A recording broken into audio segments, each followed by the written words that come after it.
Do that really quick. All right. We are live on YouTube. So in this episode of We Are Live, Toby eats the green screen. Quit that. Hey.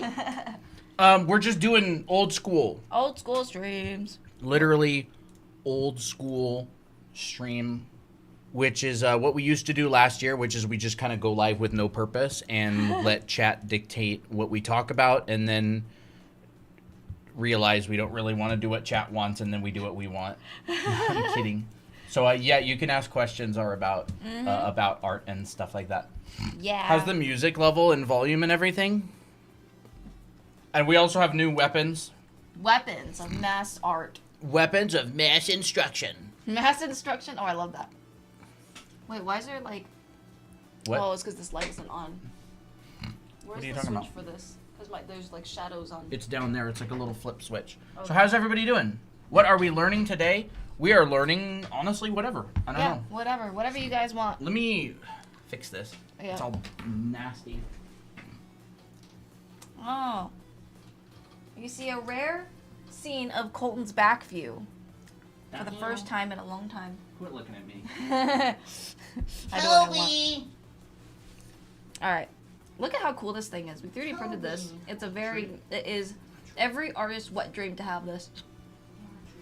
And then we got some extra stuff that we are trying out. Colton, should I show the painted, the drawn? If you want. Okay. We 3D printed more anime heads, and I drew on them. So this is just more test prints of our prototype product later on. Our head reference models. And they will come drawn when they're ready. Is it normal to not be able to make anything symmetrical? Yes. It's totally Yes. normal. It's hard. It's very hard. It's You very have to solve hard. a lot of problems at once. So we can talk about some symmetry. How to make faces symmetrical, for example. Poppy. Poppy, she's here. Yeah, let's talk about facial symmetry. To make faces. Can't draw straight lines for guidelines. That just comes with practice. Yeah. It's not really much to do other than just keep drawing. Depending on what program you're drawing in, you can just make automatic straight lines. Like honestly, when I was in term 1 at school back in 2015, we literally spent so much time just drawing straight lines. So if you want to be able to draw straight lines, try to draw from your shoulder and your elbow instead of your wrist. So generally speaking, if you want to draw a straight line, try to use your arm like this, and then you just use your wrist for little adjustments. Yeah. So straight lines. So if you want to make faces symmetrical, a lot of the time it's just trying your best to have like to find the middle. So it all starts with the center line. So I just drew a circle, and then we're just gonna do our best to make a line right in the center. This is basically like acts as your mirror, so you can compare like what size or shape it is on one side. And I like to just start with one side because that's kind of like my benchmark. How could I improve at drawing the body/head from different angles? We could talk about that as well. Yeah, body and head from different angles. Okay, I'm gonna have to K make money. this. Ander Dingus, hello. Ander You know, I saw your Dingus. username in a TikTok comment and didn't know it was like a thing. And I was like, what? Ander Dingus. Someone said, my friend Ander Dingus. And I'm like, huh? And I literally screenshotted it. Or no, I forwarded the comment to, was it Tori? And I was like, Is this a thing? Okay, so what was the other question? Sorry, head from different angles. bodies, heads and bodies. Bodies and heads from different angles. Just to answer that question really quickly without any drawing, one of the best ways to do that is to find a good simplification. A good simplification of a body, a good simplification of a head, and get really good at drawing that from different angles without all the details. Hey, And then you loud. can add the details later. Yeah. So What's to up? make There is Tori. Ships are wonderful. Hello. hey, OMG, what are we learning today? Whatever you want. whatever you want. We're doing Simon old school. Julim, hello. Okay, so here I have one side of my face, and I'm basically just going to copy that to the other side. So what I like to do is all the important parts, I use like a little guideline, and I'm like, okay, this is little triangle right here. So I'm going to match that triangle to the other side approximately, It doesn't have to be perfect, but it has to be good enough.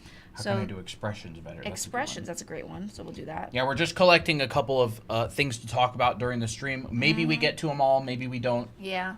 So if you have any specific things that you want to learn about. So then we see that this triangle has mirrored to the other side perfectly fine. And then we just connect the dots. So a lot of it is just being extra focused on making the shapes mirror one side or the other. And then you got pretty much a symmetrical head. Yeah. And, I'll get it, Tori. You can keep talking. Okay. And then you do the same thing for ears. So there's one shape and then you're like, okay, well, where does it end? Where does it begin? We'll just draw a little guideline on the other side. And we just drew where the ear started and we just replicated to the other side. So this is not going to come out as smoothly unless you practice this a lot. I had to do this a million times just because I think that was the easiest way for me to do it. And I think that's pretty easy for a lot of other people to do because you're just drawing things line by line. Ooh. There, I told you we had the jammies. So there's Kunomi. Yeah, we're going to talk about some expressions. My Melody. These are from last year. I don't know when we got them last year, like pretty early in the year, I think. Really? Oh, we got them at our old place. Yeah. Yeah.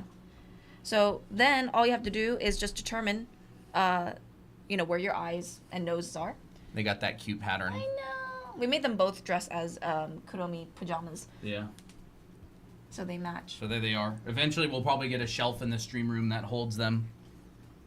The great thing, so the easiest feature to draw in terms of the placement is the nose, because the nose is always in the center line. When you divide your face in half, sounds gruesome. When you divide your face in half, your nose is planted right in the center. So that's where your nose is. It's kind of like lower than halfway, so just like around this point. You can place it wherever you want depending on your style. And then your eyes will be on both sides and make sure it's symmetrical. So you're basically just continuing to replicate shapes using this as a center line. So you find the distance between the end here and the center line and you just mirror it. So that's how you make it symmetrical. Oh, Applejack, look at you. You're so cute. You're so good. Good boy. You have a cinnamon one? Nice. What are good recommended practices to do if you have only limited time, say 15 to 30 minutes? Gesture drawing's great. Yeah, depends on what you want to get better at. Yeah, it does. It does depend on what you want to get better at. Because there's so many topics with drawing. Like, there's people drawing, there's animal drawing, there's, environments and backgrounds and stuff. Yeah. Hello, Chaotic Gremlin Girl. Yes, Tori, those are the jammies. Mm-hmm. All right, so that's how you make a face symmetrical. Yeah, what are the good recommended practices to do if you only have limited time? Yeah, 100%. It depends on what you want to get better at. Like, I would say it's the exact same advice as anything else. It's just less time. Yeah. Character design, environments, and backgrounds. If you want to do character design, environments, and backgrounds, I sounded like ChatGPT for a second. If you would like to design, designing characters and environments and backgrounds is a fulfilling endeavor. Dimensional drawing is going to be the big one. Like character design, you have to be able to draw in dimension. Environments, you got to be able to draw in 3D. Backgrounds, basically the same thing as environments. You got to be able to draw in 3D. Well, we were talking about the 3 pillars of art. I mean, there's a lot of fundamentals of art, but there's like 3 main pillars that make up really good art, and that is, what is it? Visual library, dimensional drawing. Dimensional drawing, drawing in 3D, making look 3D. Dimensional drawing. Yep. Design. Design is a huge one. They're all huge. And they're all the essential. Third one is visual library. Yeah, if I were to teach a class on art, it would cover these 3 things. Yeah. Like if I were to teach like kind of as much as I can on art in a single class or video, I would cover these 3 subjects. Yeah, 3 pillars of art. There's obviously more pillars, but these are like the main things for drawing. I'll say 3 pillars of drawing. How about that? I like calling them pillars because you can't really have one without the other. Yeah, it'll fall over if you don't have one of them. Yeah. If you desire to create customized characters masterfully. So yeah, we'll talk about some male heads, some bodies and heads from different angles, and some expressions. Maybe we'll cover male heads because we're kind of in the head section. Did we cover symmetry? Yeah, we did. I just covered it. I'll cover a little bit of that. Go ahead. I like thinking about symmetry a little bit more abstractly. If you want to make anything symmetrical, I like to just draw kind of like a vertical. All right. It's a little bit tilted. I could draw it a little bit straighter for stream. I like to draw vertical. And what you can do is you can just put a point. And then you measure out about the same distance away and you put a point. See, that's a little bit close to me. A point. All right. See, all you really have to do is just do this a couple of times. So, for example, if I make a triangle, right? I make a triangle on one side. I can just basically measure out from the center line and pull over here and pull up like that. Maybe a little bit steeper. And then come down here to the center and then pull over here to that side and check this angle right here. It's pretty steep. And try to make the same thing on the other side. And then pull that back up. So this is a good exercise for practicing drawing things symmetrically. And all you really have to do is draw it in like the shape of an anime eye. Yeah. Could be whatever shape that you want. Yeah. So you could just draw, center line. You can draw whatever anime eye. And then I just go, okay, the circle is about that far away. And then I measure about that far away. Not that this would be like a head. I guess what I'll do is this. I guess I'll put it quite a bit closer. And this one quite a bit closer. Like that. Put it about the same distance from the what's it called? From the line in the middle. Then you can come over like that and practice symmetry for, say, anime eyes, right? How deeply do you need to know anatomy for sketching without a reference? Pretty deep if you want to sketch without a reference. Well, yeah, you're basically doing things from memory. That would be covered under the visual library section Yeah. of those 3 pillars. Mm-hmm. And then what I really like to do is I like to go in and erase out Cute. like this. I like that. But this exercise right here, you can just do this like 50 times or something with a whole bunch of different triangles and a whole bunch of different shapes. And then you can start curving some of these and cutting it down. So say you can cut that one, you can cut this one, and then you can cut this one in.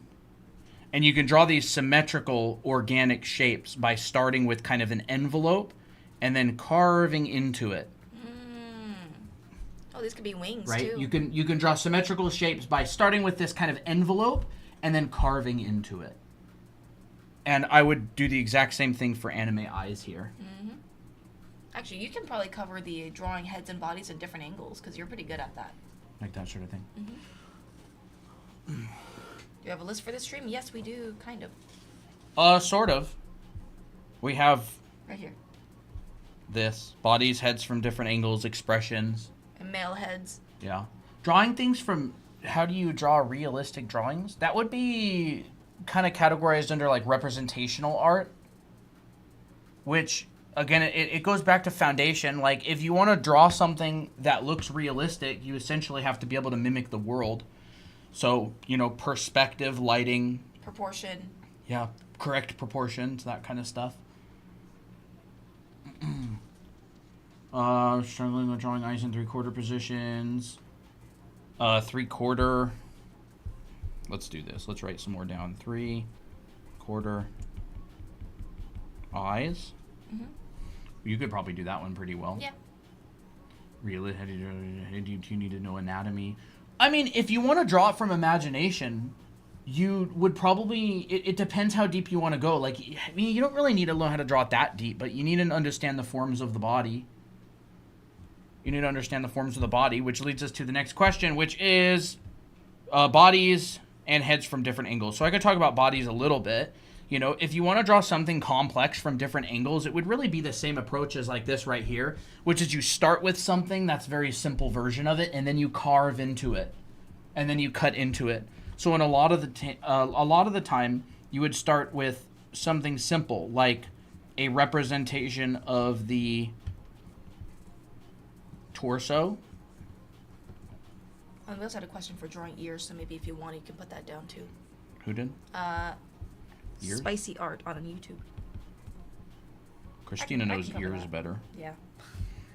Yeah, so like if I'm going to draw something from a different angle, I would want to start with a very simple version of it like this. And then let's say I want to draw that from a back view. So now I'm going to tilt the box the opposite direction. So it's looking up. And I'd pay a lot of attention to the like X, Y, and Z thickness, right? So like how wide is this versus how thick is this? And it doesn't matter if I get it exact because I can modify it later as I go on, right? I could split that. I could split this. And then this one, you know, I could put the little lumbar there. Do you record these classes? These are already on our YouTube channel. Yes. Because we're also live on there as well. So if you just go to Draw Anime Academy on YouTube, you'll find all the live streams there too. All Right. recorded. And then you can go, if you know proportions, you'd go, okay, well, the bottom of the rib cage to the pit of the neck, you break that into half, and then that would be the same measurement as, you know, say to the top of the head. I'll probably make that a little bit lower. Applejack, don't go behind the computer. 1 second. Is he going behind the computer? I don't know. That little sneaky. Yep. Yeah. Go. Come up here. Come up here, kitty. That's how I would draw bodies from different angles. And it doesn't really matter if your proportions are a little bit off right here because you could just fix them as you go. What I'm really looking for is that feeling of, do they feel like the same thing? Like, do I feel like the same thing is happening just at a different angle, right? Good boy. Kitty Cam. Kitty Cam. Hold up. Kitty Cam. Look at that. Cute little monster. Oh, aren't you such a cutie? Not a thought behind those eyes. Mm-hmm. Not a single thought. Not Here, let a me do this. single thought. Oh, I guess there's no more. Wait, he's moving. Oh, look at him. Yeah, he's so cute. Anyways. But anyways, yeah. And a lot of people will approach it this way. Like a lot of character designers will approach design this way, right? They'll think about the overall volumes and trying to get the same feel. And then if I want to stick an arm out, I can just go Cylinder. stick a cylinder out, right? So now I'm thinking, okay, so that's coming out like that, right? I could stick, this leg back. KK, how do you draw arms from different angles? It's basically what he's doing right now, is just simplifying them to simple forms and turning Back. them in your head. Right? And I onto could stick paper. this leg forward. This leg, say, 3-finger gap. So I do have anatomical knowledge, right? I'm going, here's my 3-finger gap. My leg's going to attach to the top of it. And that's why I'm not super concerned whether this is super accurate, because I can always do a pass later where I fix anatomy, I fix proportion. And it's based on understanding the body and studying figure drawing. We are learning whatever chat decides. They're kind of doing an old school stream today. 2024 old school stream. In reality, we couldn't think of anything to stream about. We have a couple things planned, but nothing was really ready. Yeah. Right? 3-finger gap. How do you draw legs without doing the same position over and over again? Yeah, we can cover some leg poses. Right? This one, say, goes down and out and to the side. So I could go, okay, down and out and to the side. That's how I would draw the same body from a different angle. I'd start with those really basic shapes, right? I'm literally only starting with like the angle of the torso to the pelvis. I'm just thinking in side view, I've basically got, probably not quite in frame, is it? Oh, you can tell now. I'm just thinking of that, like what is this angle here? And I'm just drawing that in 3D. Coming towards me, right? So if I have like a, I don't know. Let me think.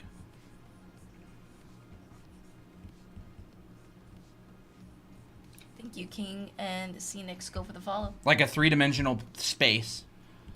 I could go, here's a piece of paper.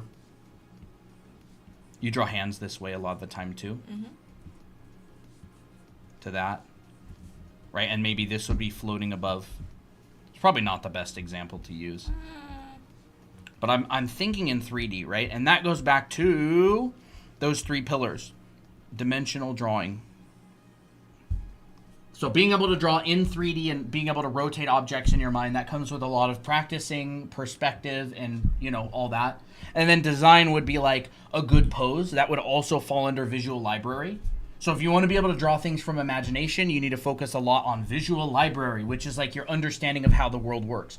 Just fill like entire sketchbooks with things that you draw from observation, whatever you're interested in, whether it's animals or military stuff or ballerina poses, you know.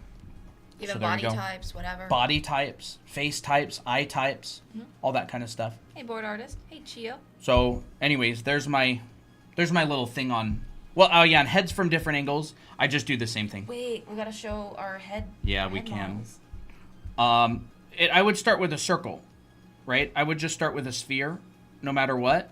And if I want to draw the head from this angle, I would essentially put a wrapping line over it. Might need to make that a bit smaller. There we go. I would essentially just put a wrapping line over it. So I'm rotating this sphere in my head, right? And then I'll just drop a line down. Drop a line down.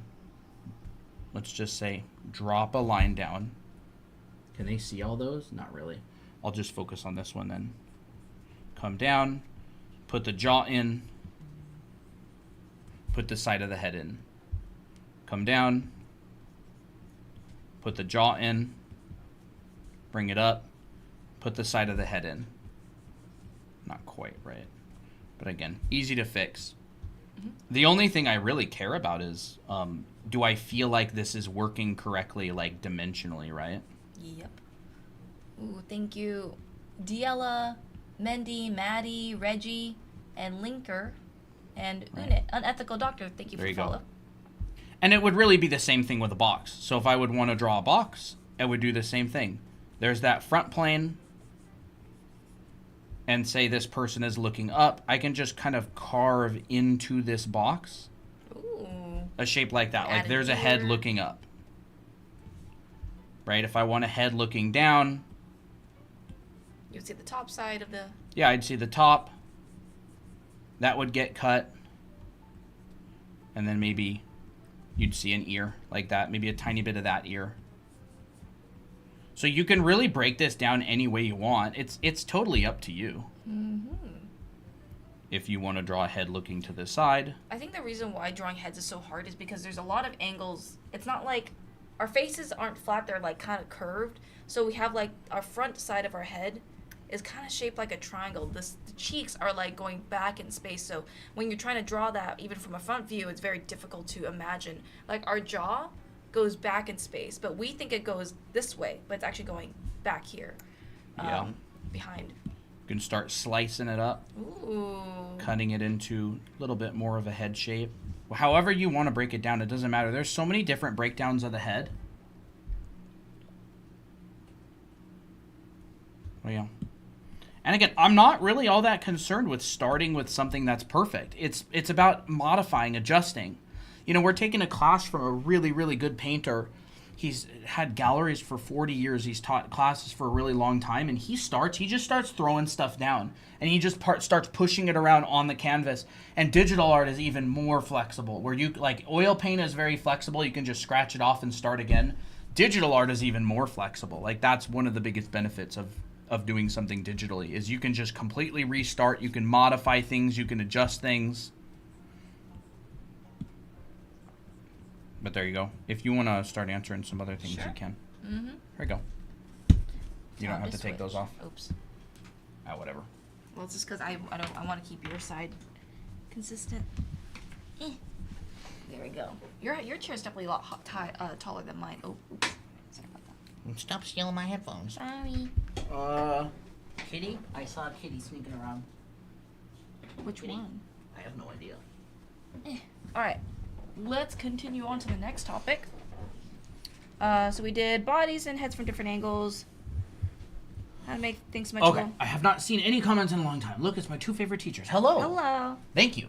This is actually sick, though. Thanks, guys. You are welcome. Figuring out proportions and body types. proportions and body types? No, someone says I'm figuring out proportions and body types. I did hear someone say they want to do a chubby body type, so Hey! we'll put that on the list. Oh, no. Applejack's caught in the act. Quit it! No! No, that's our soundboard material. No. You're always messing with this, and I've had enough. Diana, thank you for the follow. Yeah. Big 14-pounder. At least Poppy doesn't do that. Chubby body type. Okay, we'll kind of cover that. Maybe we'll do male heads. Well, we'll kind of still go back to the heads. We'll do male heads, 3/4 eyes, and ears because they're kind of in the same family. Male heads. Actually, Colton just drew kind of a male head here. How would you draw external obliques? You know, that's a very specific question. Very specific question. But we actually have a very specific answer. Yeah. Well, I guess I'll just do it really quick. It's the same exact way you would draw a fold rolling over a sleeve. Yeah. So you got your rib cage. You got your pelvis. And in between the rib cage and the pelvis is a squishy middle. Which kind of, you're going to stay there, okay? Which is a squishy middle. And it pulls over and stops right around the pelvis. That's kind of like how you would draw obliques generally. But there's also stuff like, you know, abs and stuff in the middle. So there's abs, which starts from the opening of your rib cage. And then your obliques go from the sides, start from the top, and then pull over to the sides like that. So it looks very cute. So yeah, that's what it kind of looks like. Of course, I exaggerated it to show a point, but you can definitely make the obliques like thinner and more sleeker if you want a more like fitter body type. Totally fine. And a lot of the time, you'll really see the obliques sitting on top of that pelvis. Yeah, like if you want to see like a more muscular guy, like you'll see the obliques kind of going over. Yeah. Like this. Like in this model, for example, you will really see the oblique sitting on top of that pelvis right there. And then that little area on your pelvis, that's your 3-finger gap. That's what that's what you measure from. That's right there. Yep. 3-finger gap is the, what is it called? The anterior posterior spine of the iliac crest or something. But we just call it the iliac crest or 3-finger gap. 3-finger gap. Everybody calls it the 3-finger gap. And it's a box. Would that method work from a front view? I'm not sure what you mean. I don't know what you mean from a front view. Absolutely. You'd see it like on the... Like, you still see it. You'd see it on the, kind of like that, yeah. Yeah. There's like a front view. Sorry, I can't really... I wish I could draw lightning fast, but hard. Feet placement, I feel like my character is always floating. That's not too bad. That's not too bad. I'll write it down. We may... I don't know if we'll cover everything, but feet placement, we'll do that. Feet placement. All right, I was going to do some male heads and talk about some eyes and ears. What about the exercise that helps with oblique shapes? Oh, you mean like this? Yep. Yeah. That exercise will help a lot with oblique shapes. Yeah, so you basically draw like 2 S curves. That kind of think of it like a well, like it could a pipe. just be a tube. It could just or be a cylinder. tube. Yeah, or cylinder. Just 2 lines of any kind. Yeah, 2 lines of any kind. And then all you have to do is just wrap over. Yeah. This exercise helps with folds. This exercise helps with curly hair. Yeah, this exercise will help with anything that's wrapping over. Yeah. But the way to start this exercise, I think you have a better way. Is without 3D. Well, I just kind of teach it the way that Will Weston does. Is you go straight to straight, and you go straight, wrap over, straight, straight, wrap over, straight, straight, wrap over, straight. And then what you can do is you can add bulk. Ooh. You can add bulk to it on each side. And that's actually how you start drawing braids as well. Yep. You can turn that into a braid really easily. Boop. Just add the other side. Hey, it's a braid. What you'll notice is as you learn how to draw more things, many, many, many things are actually drawn the same way. So like braids and external obliques and clothing that wraps around a limb, same thing. Mm-hmm. It's all the same thing that's happening. It's something wrapping around. All right, so male heads have a lot of sharper angles. Actually, we just printed a teenage male head. This is what he looks like. I added a face on it, or added some eyes. And we'll actually compare it to a female head. We'll do this one because it's easier to see the difference. Male heads tend to be longer, so more room for the nose and the lips to stretch. Here the raised eyebrow. Yeah, the raised eyebrow. I know.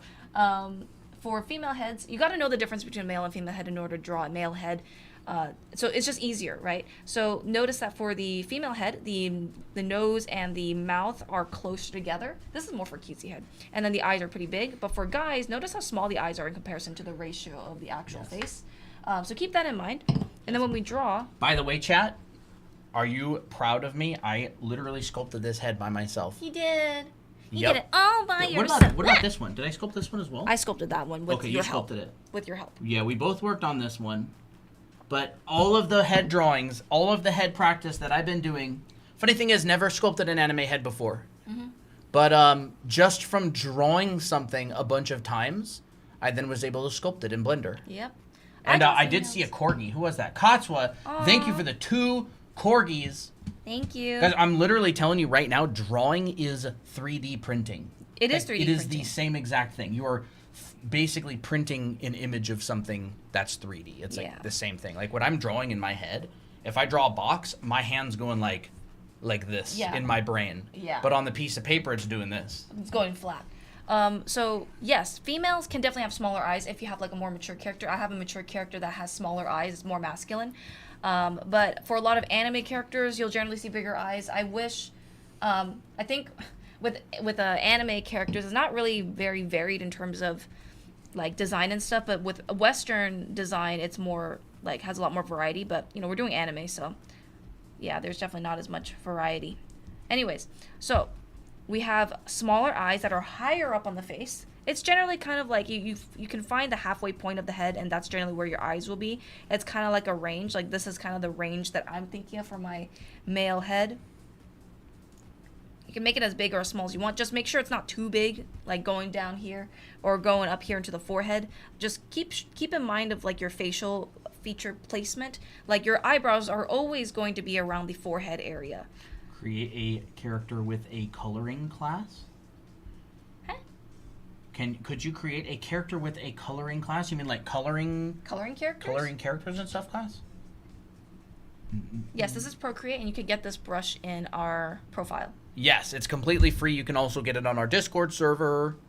Type !brush in any Discord channel, and the bot will send the download link for the brush. In the Discord server, not in the chat on TikTok. Yeah. Noses generally tend to be longer for guys. Noses and mouths are like farther away from the eyes. And that's kind of how you would draw a male face that feels masculine, and wider necks generally. I like to square off the chin because it makes it feel boxier and more mature. But you can definitely make it into a point like Sanjiwoo. But I personally like to square it off a little bit. Makes it feel special. So yeah, that's a male head. It's all about like changing a bit of the shape of the face. Like especially if you're going to draw in a 3/4 view, that's when things are starting to get more dynamic. So that means, you know, you'll see a lot more angular bits in the face. So this is a male Saru head right here. You'll see things like the brow ridge coming out, the nose coming out with a very steep angle. You'll see the cheekbone coming out too. So you're basically trying to mimic this onto here, onto the 3/4. So brow ridge, cheekbone, drop down the jaw, and sharpen up the jaw a little bit on the side. And it looks more masculine now. Oh, yes. In comparison to a female, which will have a lot more softer angles. So generally for anime characters that are female, this is much softer, little bit chubbier on the cheek, not crazy angle jaws like this, but rather a more sloped jaw. So if you find that your drawings are looking more like this for a guy, it's going to look like more like a feminine guy more than a masculine guy. Which is like an intentional thing that you can do, thing, right? Like yes. understand these, they're not rules. They're just things that tend to show up commonly, and you can absolutely break any of them. If you break them on accident and you don't know it, that's when things don't turn out the way you want them to. Yeah. If you break them on purpose and you understand why, that's how you can really develop your own style. Nothing wrong with the fact that they exist. Nope. Nothing wrong with breaking them. There's not. It wouldn't even really be considered breaking. It would be just considered like modifying. Modifying, yeah. All you're doing is just modifying it. Yes.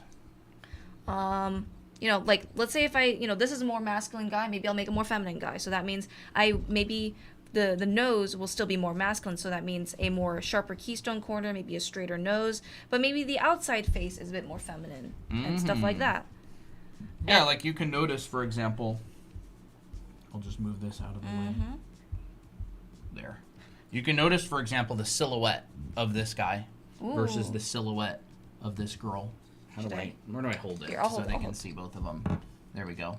Something like that. They're sculpted very, very intentionally different. You don't have to. Like, this could actually be a girl. This could. It easily could be. In fact, we were even deciding that this one would be a girl.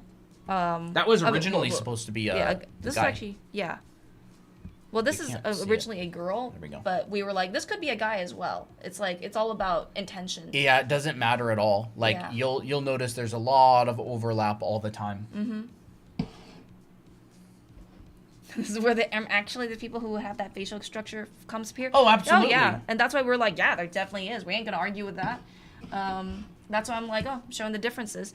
It's really funny, though. I kind of enjoy hearing comments like that because it's like, okay, yeah, sure. Torso? Torso? Yeah, we can do the torso. Yeah, we can write that on the list as well. Torso. Do you guys do traditional art? Yeah, all the time. Uh-huh. We've actually been oil painting a lot. Yeah. I could get our last oil paintings if you want. Yeah, sure.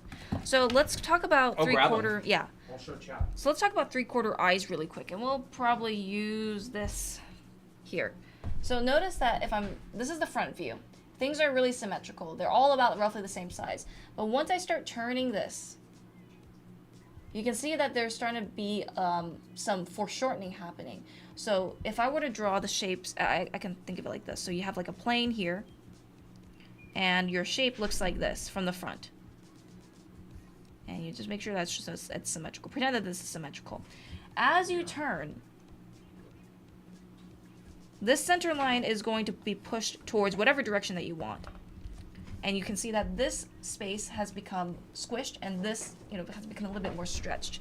Generally, the eye that's further away from you will have a more of a triangular shape, while the one that's facing you is going to look more like this. It's just more subtle. It's going to be slightly stretched, but, it's subtle. You're going to see more of this change. You're going to see this change a lot more and a lot faster. And then here is your nose. Yours. I'll eat your art says consumed. Yeah, there we go. Yes. Anyways, you want to show... Yeah, we've been doing some oil painting lately. So here's something from class. Wow, the exposure's really bad. Oh, rip. I can probably show it from this way, too. There's Christina's. There's my painting. We did a live model in class the other day. So this is Colton's painting. I think he really did great with the sleeves. This part looks really aesthetic to me. And this part. I really like that. And I like your colors. Your colors are very accurate. Mine's kind of got washed out. I like yours. Oh, you do? Thank you. Yeah. Yeah, we were doing a live model from life the other day on, what was it, Wednesday? It was really fun. He's a cool model. Oh, let's see. Brush. Yeah, you can get the brush on our website as well. It's just drawanime.com. So let's draw ears really quick because that was on the topics. A lot of people draw ears like this, where everything is basically the same thickness and all that stuff. And sometimes it can get confusing. Now, this is totally fine to do. This is a stylization. But I feel like if you want to draw more realistic ears... Oh, are you going to check out the oil paintings, Applejack? You little sneak. You want him to... I don't know if these are all dry, so I think it's pretty much dry. I can go chuck it back. So this is fine. It's just not all ears... Look. Hey! He's trying to drink my water. Not all ears... You may not want your ear to look like this. So if you want to make it look more realistic, look at the curves of the... Look at the curves of the ears. Colton, turn... Oh. Actually, nah. I don't think I will make you turn because it's too much work. If you come in here and walk on the desk, expect to be snuggled. You can see that ears actually have more of like a more dynamic shape. It's usually thicker on the top and generally... I was going to say, yeah, turn to the side. What? Yeah, like that here. So if you look at his ear, there's usually like an apex to where the earlobe kind of comes... not earlobe. The height of the ear comes up, then goes round in a really... kind of looks like the letter D, but more dynamic. And the earlobe tends to be smaller. And then you have your this piece. How can I search for them on YouTube? It's the same name, Draw Anime Academy. We have the same username. You can also find us from our TikTok profile. There's a little YouTube link there. You generally have a, what is this called? The helix? I think this is called the helix. Those who get piercings a lot, you guys can let me know. This is your helix. This is your tragus, whatever this thing is called. It's like a little piece on the inner part of your ear that actually, I think... Like hair going into your ear. Ew!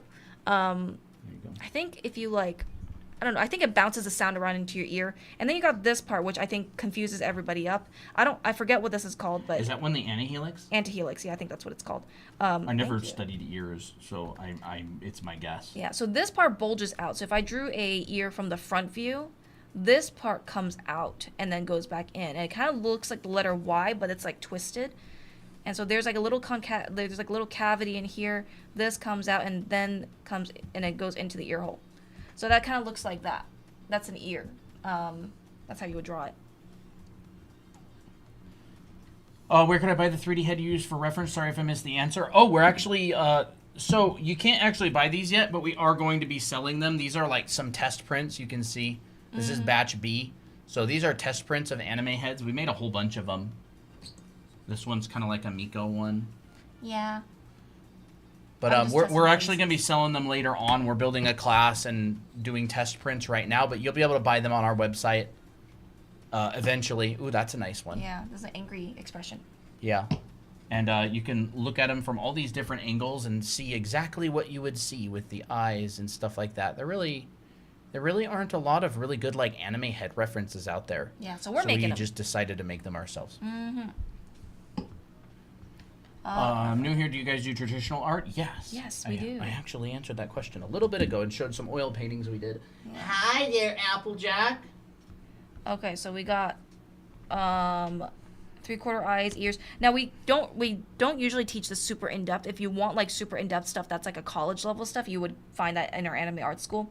Yes. So we'll talk about that in a bit. So if you want to talk about it now, it's totally fine. We can do the torso because torsos are fun, and then we'll maybe actually, you know what? Let's do expressions. We're still in the face section. What did you guys learn when you started drawing?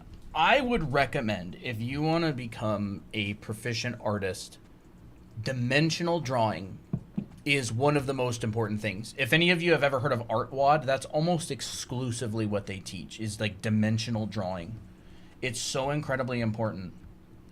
A lot of people would call it perspective, but I think it's more than that. It's like being able to intuitively draw in 3D and practice so much that you're basically just 3D printing. Mm-hmm. Is my chat not being seen? Oh, hands? Oh, Did hands? you write that? I did not write hands. I can write it. Sorry about that. All right.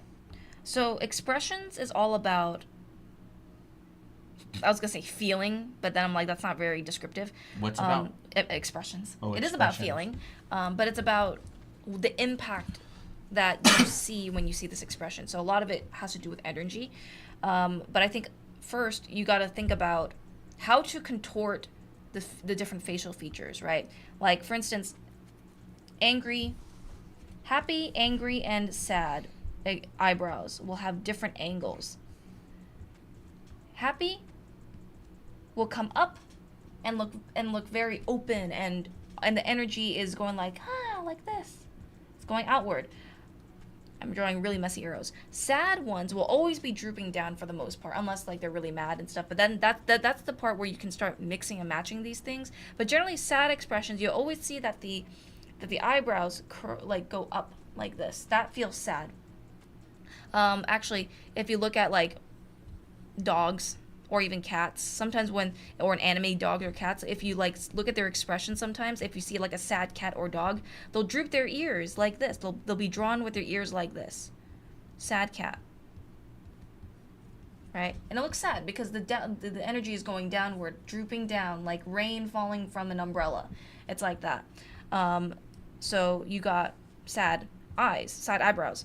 And then when you have angry eyebrows, all the eyebrows go in towards your nose. So it goes downward diagonally, right? So when you can utilize eyebrows like this, that's just even one part of the equation. Happy Open eyes, open mouth, very graphical. Sad, everything goes down.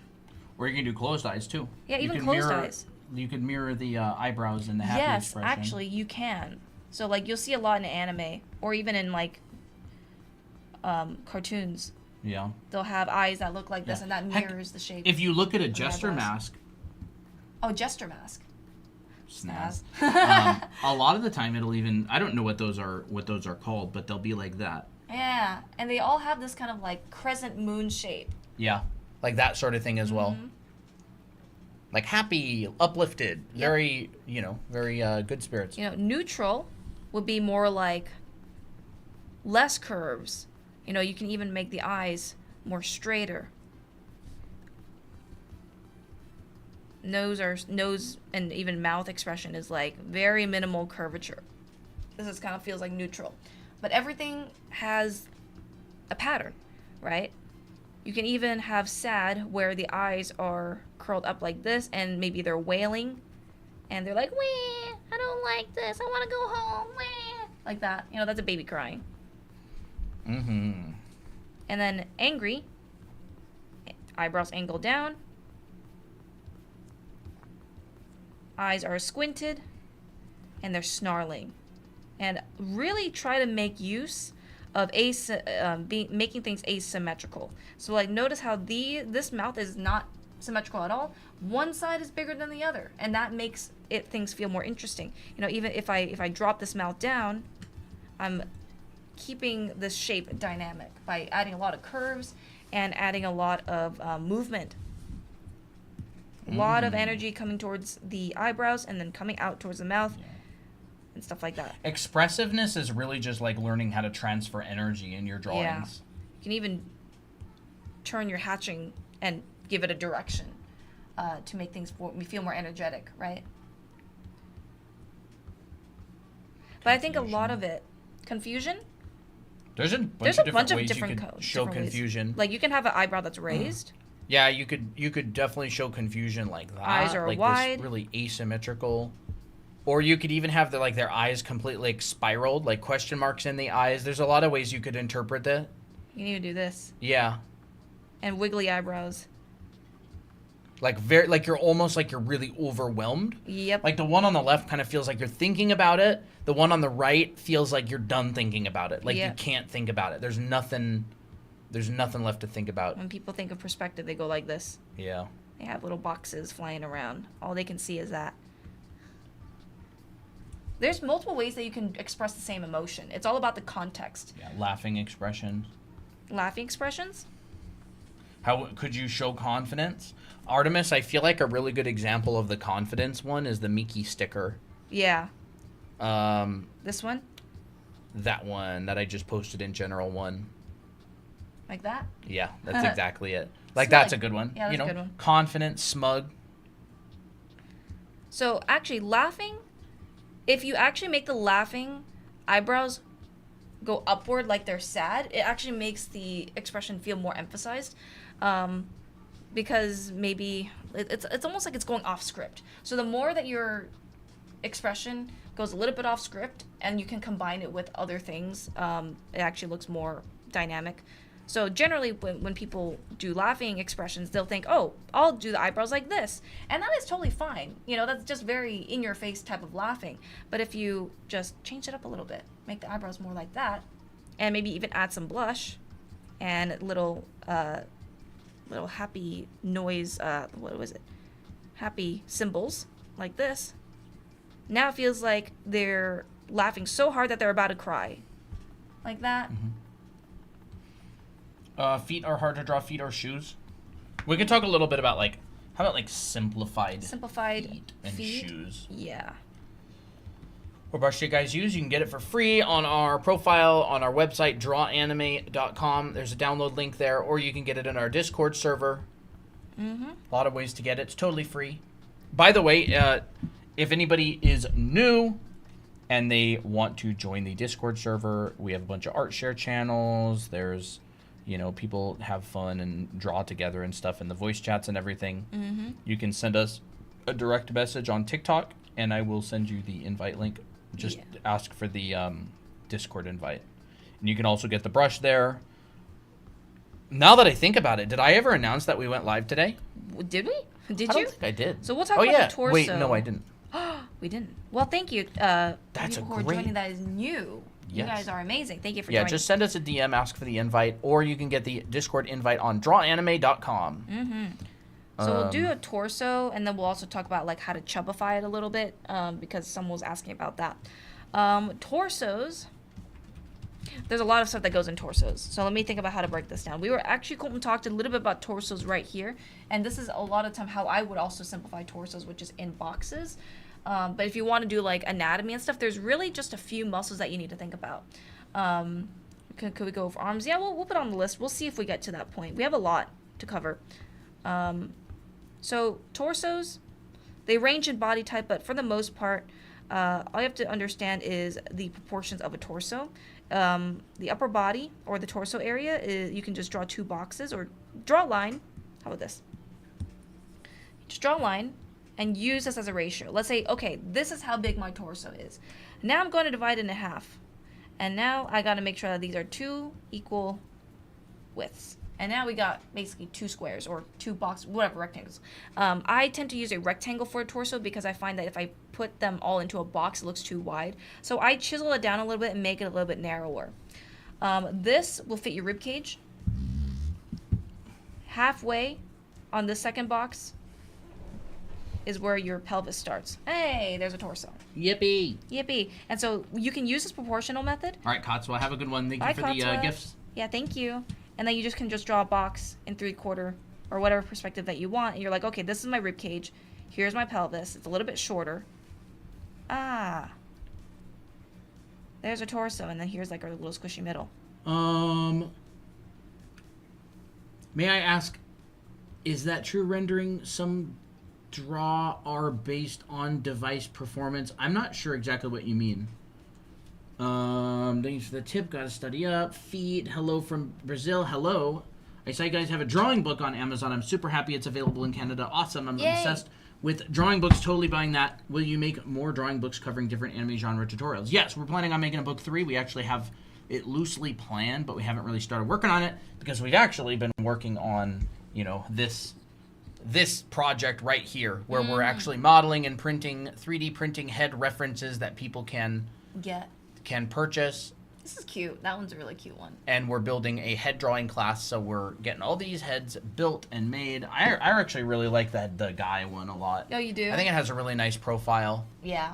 I need to I think it works pretty well. I derped up on the eyebrows, but whatever. Yeah. Batch B, PLA plus. Yep. But yes, we are planning on making a book 3. We actually have 2 books. Yes, we do. We actually have them right here. Yes. Drawing right now, awesome. I'm sure. Chat, who in chat is drawing right now? This is our first book, How to Draw Manga.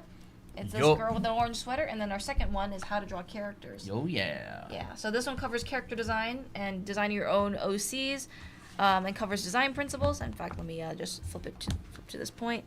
You know, got a really cool seductive character, got a cool womanly assassin character, buff guy, girly, a really spoiled brat. You know, just different archetypes of characters that you can create, and just a lot of different topics.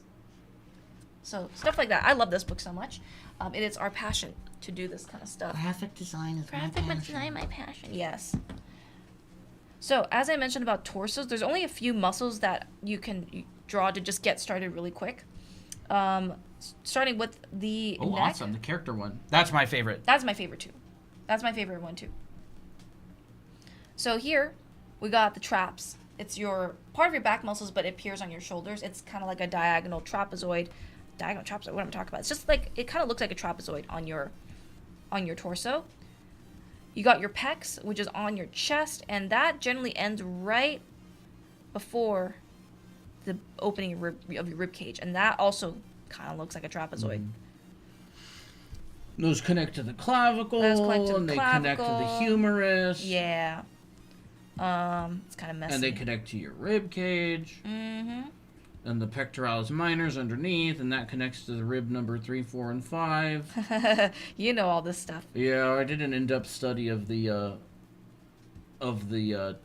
muscles recently. I need to do it again, honestly. It helps solidify it more. So here's your clavicle.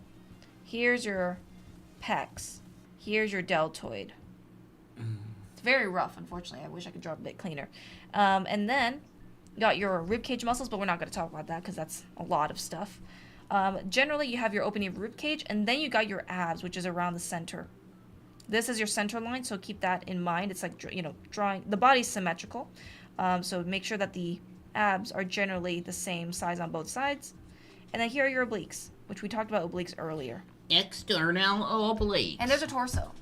There's obviously more muscles on this. This is a super, super simple diagram. Yes. In fact, let's talk about anime art school real quick. By the way, any muscle that affects the silhouette that you're drawing is going to be really important. Yeah, this is what we cover in anatomy class in anime art school. Yeah, so if you eventually want to make your own webcomic or manga, and you've been thinking about trying to find a place to learn, you thought about college, it's expensive, it takes a lot of time. If you've been watching like YouTube tutorials, but they're kind of very disconnected and don't really teach things cohesively and you have to jump around a lot, then we actually built this set of classes online specifically for you. We have a whole bunch of classes, and it's sold as one single program that basically covers pretty much everything from clothing drawing to character design to anatomy to perspective and dimensional drawing to character design. I don't know if I already said that. Yeah. Heads, expressions, pretty much every single thing we've talked about on stream today is covered in this school in depth. Those are some of the demos from like the character design class. And so if you're interested in something like that, you can send us a direct message and talk about it. Or mention it, or you can go to drawanime.com, and it's called Anime Art School. How much does it cost? $4.97. Yes. And it's basically an entire college. There's a whole bunch of different classes. They're all, the anatomy one's 12 weeks long. The clothing drawing one, I think all the other ones are 14 weeks. Yeah, all the other ones are 14 weeks. The like anatomy 14 ones, full weeks. Yeah, you can find it on our site, drawanime.com. And it's awesome. Drawanime.com. It's a little gold button.com. Or you can also just go to drawanimeacademy.com, right? Yeah. So drawanime.com, it'll be the gold button. It says Anime Art School. That'll bring you to the page where you can hear about, or you can like see all of the classes, and you can even download the syllabus of each class, and it'll tell you exactly what you'll learn, what the homework's going to be, all that kind of stuff. But it's definitely a large project that we've worked on for a really long time. Super proud of it. And Dahlia is a student. A bunch of people here are actually students. Artemis, Dahlia. How long did it take you to learn all of those muscles? I've been basically learning anatomy and teaching anatomy for years at this point. So it takes a long time, but you're learning things incrementally all the time. So it doesn't really feel that long. It's just the more you practice and draw it, the better that you'll get. So we're basically going to take this and turn it chubby. A lot of it just comes into it. So someone said that they make their chubby characters look pregnant, and that there's a reason why for that. Technically, if you are pregnant, you do gain some weight. But the main thing about like pregnant characters is that their belly is very, very round. It looks like this. Now, can a chubby character look like this? Absolutely, for sure. But you got to combine it with other things. A lot of it comes with softer neck. So we're basically taking this concept and we're just modifying it. Everything is all about modification. We learn a basic structure and then we change it up. That's how you can like change between different head types. Like, you can turn you know what we did for these heads here? We literally, to make a male head, we took this base and we just stretched the proportions and we turned it into a male head. That's basically what you're doing for like drawing, just not sculpting. You're just drawing the modifications, right? Anyways, so yeah, chubbier characters tend to have sloped traps, basically because a lot of the fat will go over the muscle and soften things. So all these areas will be really, really softened. For guys, I'm doing more for guys here. The chest or the pecs for the guys will actually droop to the sides more because of the weight, right? So this will droop to the side. Guys tend to look more squarish when they get chubbier. So it kind of looks like this. Whereas for females, they'll tend to look even more hourglass. It's just, think of it like pudding, or I don't know, like some kind of food, like Jell-O, and you like mold it to like a specific shape. And it's like extra, you know, slimy, I guess. So this is more of like a female body type.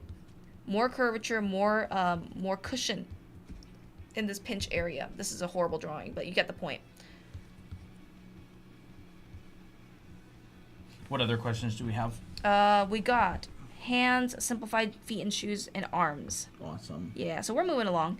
Let's do simplified feet and shoes, because that sounds fun. Can you show how to draw hands at a weird angle? What do you mean by weird angle? I don't know what you mean by weird angle, because there are a lot of angles that are considered weird. I mean, I guess we could just cover hands first then. There's a lot to hands. There's a lot to hands. I would say breaking it down probably into like the very simple like wedge shape. Yeah. You know, like the idea of like fingers boxy on the back, squishy on the front, maybe. There's so many different lessons for hands that could be done. Yeah. So actually, something that I learned is your palm. Oops, sorry. Looks like this. But if you add the thumb, you basically add an extra triangle. It's an extra shape. But if you like do this, all right, this is the shape of the palm. You add in that thumb, it's an additional shape. So I like to draw the palm that's kind of like a rectangle, and then I add an additional piece, which is the thumb here. Your palm and your middle finger will be about the same height. So you can use that as like a really easy reference. And then all the fingers basically refer to this right here. And all you have to do is just make sure that the fingers fit in this particular section. Right? You know, because you can split the hand, the fingers a little and bit. Your hand kind of peaks around where your middle finger is, or like between your middle finger and your ring finger. Kind of goes up, like a little pentagon, like that. These master lessons are for free, right? Yeah. Yep. Well, if you're here. Yep, if you're here, they are free. If free. you're watching it, we do have a school, so if you like this, imagine how good the paid lessons are. A hint, they're very good. They are very good. And very, very, very in-depth. Yes, more in-depth than these lives, honestly, but, you know. Oh, yeah, the lives, we literally just scratched the surface of most subjects. But, you know, we want you guys to draw your characters and your stories, and we're basically there to help you for that. So that's why we make this kind of content. The wrist is a box. If you look at your own wrist, oh yeah, if you like turn it a little bit, you can actually feel that there's some kind of like boxy form to it. So a lot of people think that the wrist is a cylinder, which, you know, I mean, they're not wrong, but it's not as accurate. They're actually kind of wrong. They're kind of wrong. It's actually looks more like the this. bone structure itself. Bone structure, you have your radius and your ulna, and when they come together and connect to the hand, and it literally does form very much of a box shape. Yeah. And especially when you bring in all those flexors and extenders, it's very much a rounded box. And actually, now obviously if you have like fat content around it, you would get much more cylindrical shape. Yes. But the actual structure of a wrist is very boxy. This is the form of a forearm. It's a cylinder, S curve, straight, S curve on the bottom, and then and it turns into a box. So it's like basically a cylinder that morphs into a box at the end. That's basically the form of the wrist.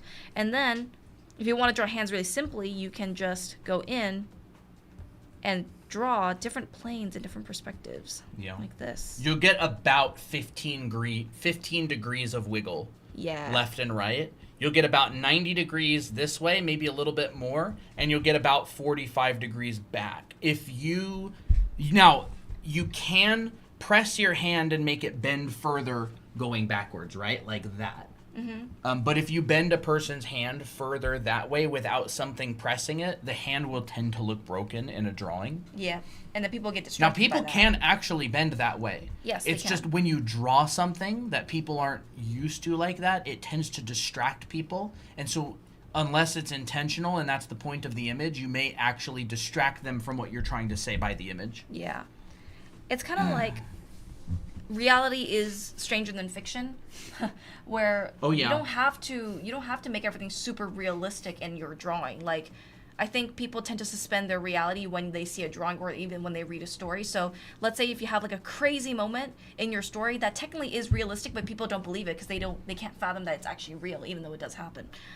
That's kind of how like the sort of truth books are like. Yeah, it's like the reason you want to learn how to draw things correctly is so you don't distract people by them being incorrect. Yeah. Like, you can definitely draw them incorrect, but if you're trying to show something, like if you're trying to show two people fighting and everybody gets distracted by the hand, and then people are just like, what's wrong with that hand? And where you're like, well, actually, this does happen in that real would life. work. But if you've distracted people by something you don't want to distract them by, it weakens the impact. It does. It weakens the impact of what you're drawing.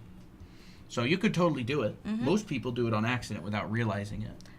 Yeah. And when it happens a lot, that would basically be like what a lot of beginners do. Is like they basically just accidentally distract you with a bunch of irrelevant things in a bunch of different ways. And what I like to do even is draw a side view of a hand, whether if it's the pinky side or the thumb side, whichever it is. And then I'm like, okay, well, what can I do to add to this that makes it a cool pose? Well, maybe I can, fan the fingers down like this. How would that work with like how characters in Naruto do hand signs? The drawing is about the hand sign, or like if you see it, it's like, right? Yeah. They can do that. Yeah. But like you're not distracted like someone in Naruto like Kakashi, he does them really fast, I think. But they don't do hand signs that are like physically impossible for the hands to do. Yeah. And you're not being distracted and going, that hand looks like it's broken. What was it? How did it? I have no idea. I think one of them was like this. So they crossed their.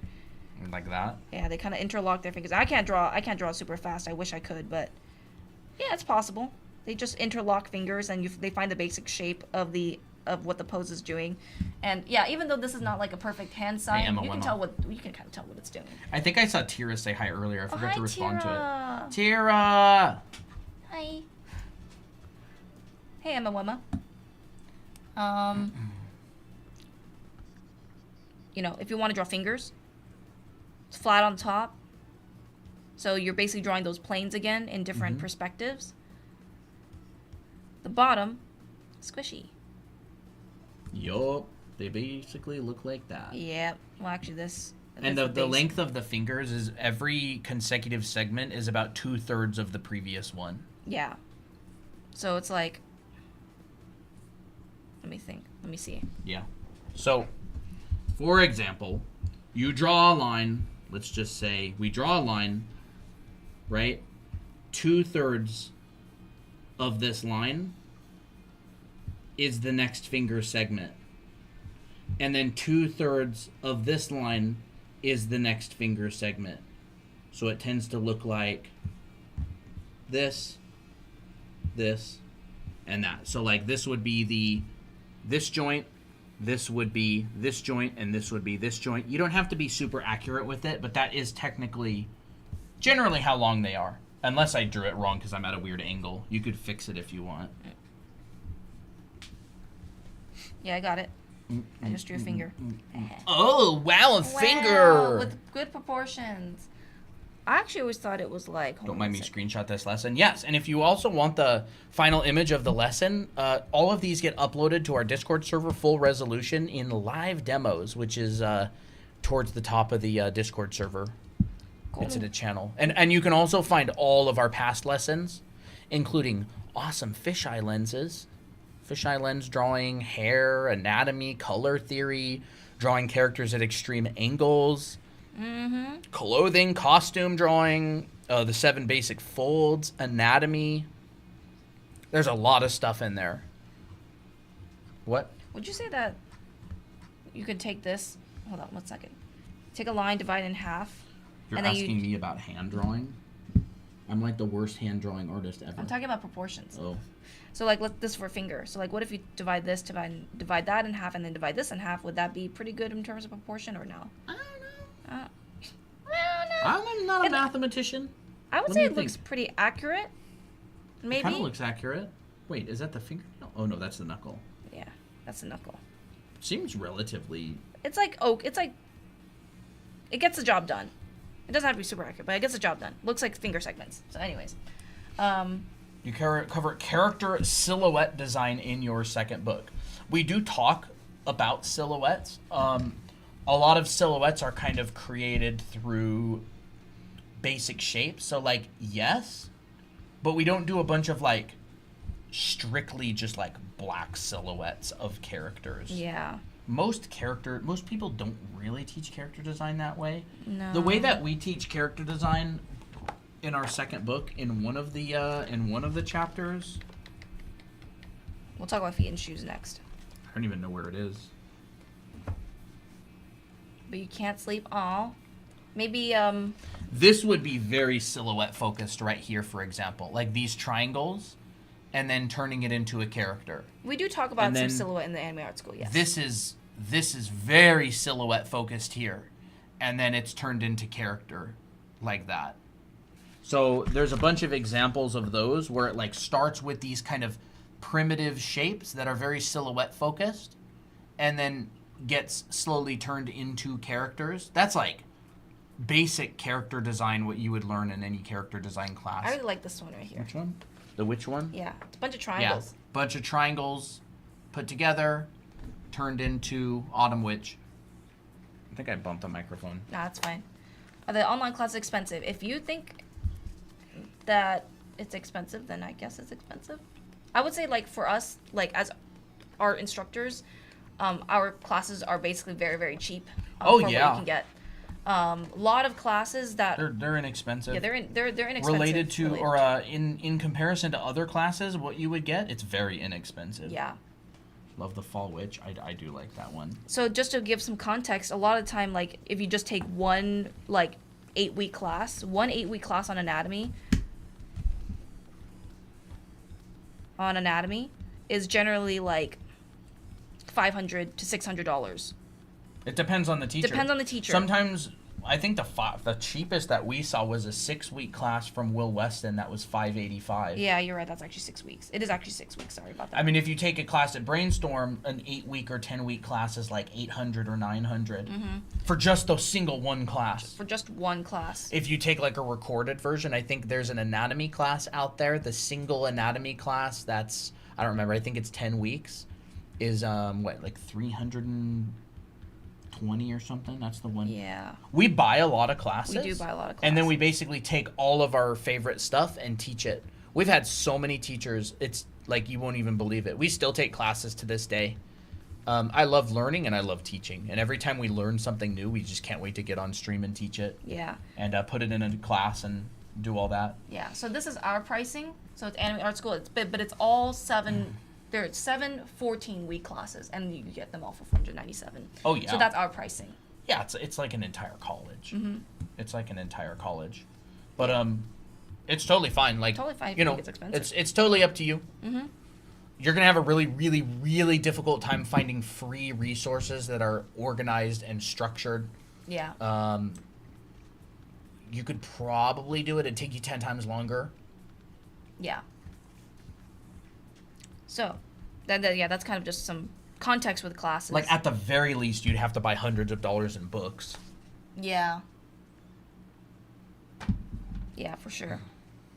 $400 for classes is reasonable, better than $1,000 to $2,000 plus for college. You know what? Oh my You're gosh, right. yeah. You are so right. I mean, we took an art college, and basically every term was like what, a quarter of a, how much? Every term was no, what? how much was every term? Oh my gosh, Art Center College of Design, every single individual 14-week class is over $5,000. It's Yeah. insane. It's insane. It's literally insane. And like that's like, you know, really, really prestigious design school.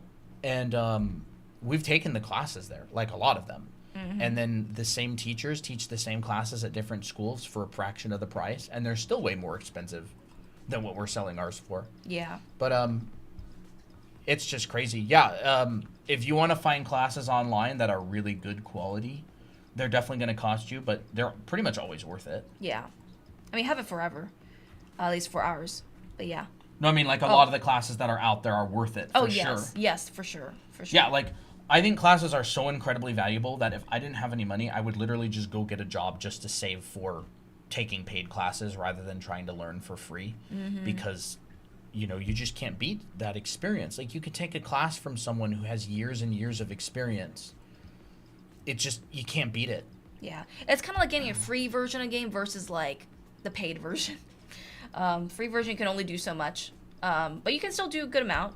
Just, you can only go so far. But with, like, a paid version, it's like you get what you pay for. You get what you pay for. Exactly. You get what you pay for. You're either paying with your time or you're paying with your money. Like, what you do is when you buy a paid class, you're saving your time. Yes. That is so true. That is so true. You're saving time and struggle.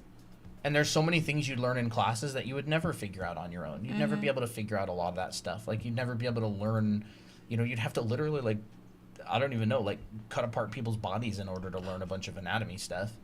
And, like, in an organized way. It's so worth it. Yeah.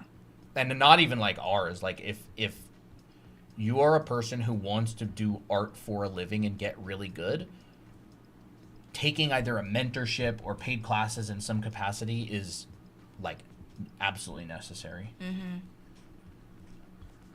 So we're going to talk about feet and shoes real quick. In order to understand feet, proportions is great. So you can just take a line, divide it into thirds.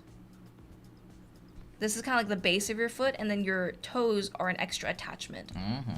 And then you take this length and you move it up one, and that is kind of like the angle. This is kind of like where your feet kind of starts to cascade down. Can you give me that eraser? Yes. There you go. This is where your ankle comes in, and this is where your feet starts to cascade down. And your feet is basically kind of like a warped trapezoid. But there's more to it than that. There's also the forms of the feet. You got your ankle, which is kind of like a cylinder, but it's actually more like a wrench. Higher, generally on the inner part of your foot, and lower on the outside. So it kind of looks like that. And then this part right here, this part is shaped like a cylinder that's kind of tilted down. I actually like to use this. How would you do it? Hold on one second. Like this, I think. Was it like this? What? No, it wasn't like that. I don't know what you're talking about. The middle part of the foot. The middle part of the foot. Kind of like this. Okay, yeah. The back part is like The back part. a wedge. Sort of like this. You mean this heel part? Yeah.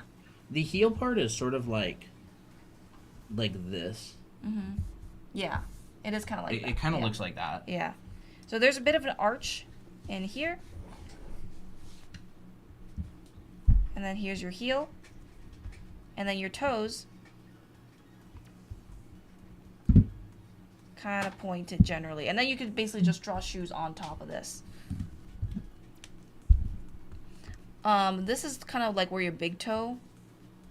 No, this is your pinky toe. Sorry about that. Because I'm drawing this as the inside of my leg and this is the outside. Your toes will have an arch. Is this so this is the inside of the Yeah, I foot? meant that to be inside. Oh, so I okay. actually gotta flip that over. This is actually straighter on the pinky side. This is straighter on the pinky side. I apologize. So this is weird because feet are very finicky, right? If you draw a foot from the bottom view, this is straight. This is your pinky side. This part is arched. So when you draw a foot, keep in mind of your orientation, because if you have the big toe on one side, you'll see this arch more prominently. Oh, yes. So this is where you see the arch. Right? Yeah, big toe side has the arch. Outside does not have as does big of not an have- arch. Yeah. Outside is more like, So you could probably just draw the bottom silhouette of the foot. yeah, Oh, yeah, I guess you did kind of. kind of. This is the pinky toe What are we side. going over today? I think right now we're stuck on feet. Yes, we're stuck on feet. Feet is, I would say the benefit of these kind of more chaotic streams is that there's a lot of topics that we do talk about, but we have to cover them in a much shorter amount of time. But yeah, that's kind of the difference between feet and stuff. And if you want to draw shoes, you basically draw this, but you add extra. So let's say, let me just draw a foot really quick. say if I want to draw like a boot. Yeah, here I drew a little boot. Oh, awesome. It's that plus There you the heel and a bit of the sole of the... There, I drew a little boot for you guys. It looks very nice. But yeah, it's a foot with a heel and a strip of leather underneath of it. Like that's just you a cover boot everything. basically. And boots also tend to like be a little bit squarish on the front because it covers the toes. So you can literally just start like morphing things, right? This is where the dimensional drawing comes in handy. Yeah. I never really drew a boot with the front square. I always draw it kind of like a little bullet shape. Yeah, that works too. I've definitely seen the bullet shape as well. I think a lot of female boots are kind of square on the front as well. Yeah. Yeah, that's nice. There's so many types of shoes. Yeah. And a lot of them will have different forms as well. So I would say like kind of learn this simple foot form and then like do dedicated studies of different kinds of shoes and understand how they go around that foot. Because all of the shoes go around the same type, like the same shape of foot. Yeah. They just kind of add bulk. So like there's a high heel, right? So there's that foot inside. And I just added a little bit of an extension. Yeah. Because it's like a husk, right? The shoe creates volume. So there is going to be extra room in there. Or else it will hurt a lot to wear these kind of shoes if it's like really tight fitting. There's always a gap. Yeah. Is there a place where you can upload your characters and someone can buy it for creating a manga? I don't know. That kind of just sounds like adoptables to me. Yeah. What, Tori, I don't know if you're still here. What's that site that people do adoptables on? DeviantArt? No. I mean, yeah, people do it on DeviantArt too. We have an art adoptables She's channel. like 500 pages of characters or Oh something, yeah, right? she does. She does. I mean, if I would say that probably doesn't happen very often. What happens is if someone's creating their own manga, they usually hire an artist to create a character specifically for it. Toy House? A toy house? Oh, okay. No, we don't draw existing characters. Yeah. Well, this is an art like lesson stream. Yeah, like if you're gonna get hired to design a character for a manga, you're generally gonna get hired as an artist, either in-house or freelance. Like that's pretty much how it works in the entertainment industry. They don't like you rarely will have companies who browse websites for character designs and pick like, oh, that one. You'll usually hire an artist to design it specifically, and then you'll have an art director who helps Design it more. yeah, fleshed out. who's working on the project and stuff. But you can absolutely sell character designs online. They'd be considered like adoptables. Now, what if there was like a shoe that was inspired by like a deer antler? I don't know what those look like though. Maybe they look like this. Antler. And then you could like kind of make the silhouette fit that. I don't know, that'd be kind of weird. Anyways, talked about shoes and feet. And actually, we didn't talk about arms yet, so that'll be so far the last one, unless we add more to the topic.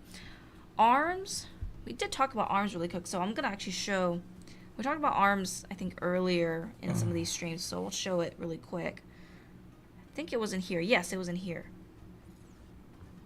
This is the forms of the arms. It's kind of like a chain, like a mixture of wrenches and boxes. So let me just draw this really quick. You got your deltoid, which kind of looks like a wrench, I guess. And then your bicep is in front, and that is generally narrower than the side of your arm. So the side of your arm looks like this. The front of your Danny arm draws. Appreciate it. is narrower. What's up? The front of the arm Oh is yes, narrower. upper arm. Yeah, upper arm. So this is side. This is the front. And when you combine this, it looks like this. I'm Right. on to you, Applejack. I know you want to get that sound panel. So there is my bicep area, and the deltoid, which is the arm muscle, kind of hooks in and it kind of divides the side of the arm into two parts. which is your bicep and your triceps. But it's like Japanese sandals, and it'd just be a plank of wood with 2 wedges on the bottom. Yeah, it kind of looks like this. Unless it's the 1 wedge kind. There literally would just be boxes. Yeah. Wait, hold on 1 second. Little clogs, and then there's like what? Like a strap on it? Something like that. Something like that. You basically just draw a foot on a piece of wood. Yeah. On a I don't know box. how they walk on this. Carefully? I don't know, but look at him. Look at Applejack pretending that to be silly- asleep. I see you. Get out of there. Look at that loaf. Let that go. I don't want you scratching on that. His claw is like digging Caught into in the act. He was pretending to be asleep a second ago, and then I looked away. No. No. Gotta move the camera. Actually, No. No. he's so silly. He's a little sneak. He pretends to be asleep, and then when we're not looking, he starts scratching at that. Mm-hmm. I'm gonna turn you. I'm gonna take you down. You're gonna get put on the floor. And then your forearms kind of looks like an additional piece. Here's the guilty kitty.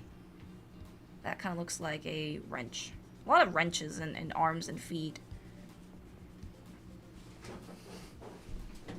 You know, this is like if your arm is like on the side, like kind of turned a little bit, And he jumps right back up. like this. Hey, Kirigi. Applejack, yeah.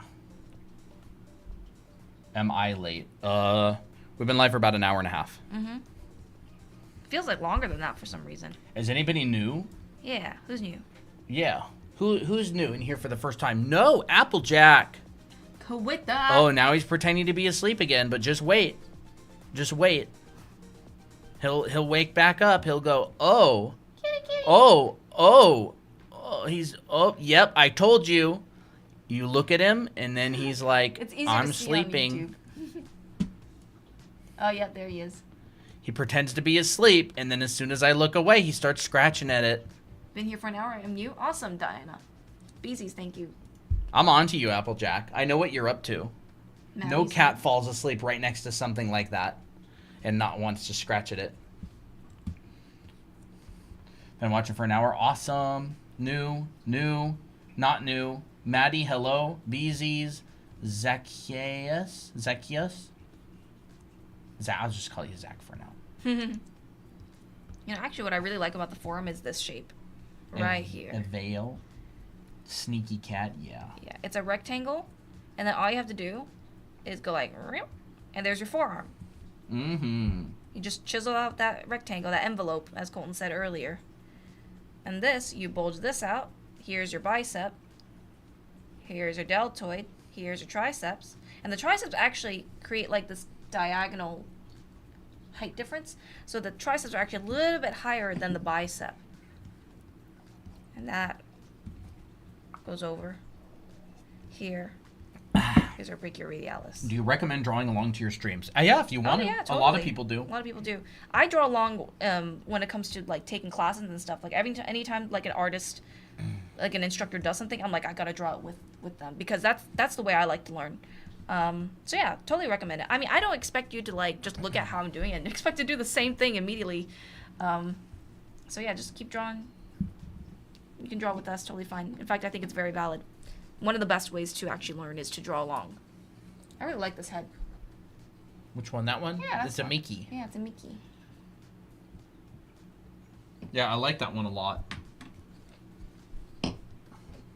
I like this one a lot. Yeah, me too. The eyes on that one are nice. You feel like they're good. Mm-hmm.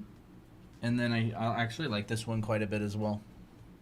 I think what I'll do is instead of just drawing it straight with pen, I'll just sketch it all in pencil, and then I'll just redraw it.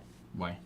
Because I might mess up, and I don't want to mess up when we're actually printing them. And Oh, but alcohol just takes it right that's off. right, We have to yes. fix it later. yeah, We spray it with Mr. Super Clear. never really understood how to draw anatomy and hands. You're not alone. You're not alone. Anatomy and hands. So this is how you find a process, right? Find a process, and it generally includes anatomy process. Right, you can't just draw muscles straight from your memory, right? So you got to have a process which allows you to draw things correctly and to compartmentalize your thinking. So a lot of it will go into proportion. In fact, I can actually show some examples from our anime art school really quick. So this is what we teach in our anime art school. We teach it a lot of anatomy, stuff like this, what we're teaching right now. And this is the process which I take you guys through. So it's just the same process over and over. It is your proportional setup. Now, this is a more advanced version. You would generally go for more simpler if you think that's necessary. But this is where I would figure out what's my proportion. Like how tall is the character? Where's the pelvis? Where's the rib cage? You know, how far apart are the arms in comparison to the legs and stuff like that. And then I add some extra stuff like, okay, what's the movement? What's the gesture? And then the next part is to fill it in with basic form. So you're basically taking this proportional system and you're adding more on top. You're using it as a base and you're starting to turn this into a 3D form. So you can see that I'm adding more detail, like turning my limbs into cylinders and turning my feet into wedges, stuff like that. And then the last step is generally adding anatomical information. But in order to do the anatomy and make it look like this, you got to understand these two first steps first. So that's why I really recommend having a process to start, and then everything else is you're just modifying, you're just adding or subtracting, whichever it is. And so this is where we add anatomy.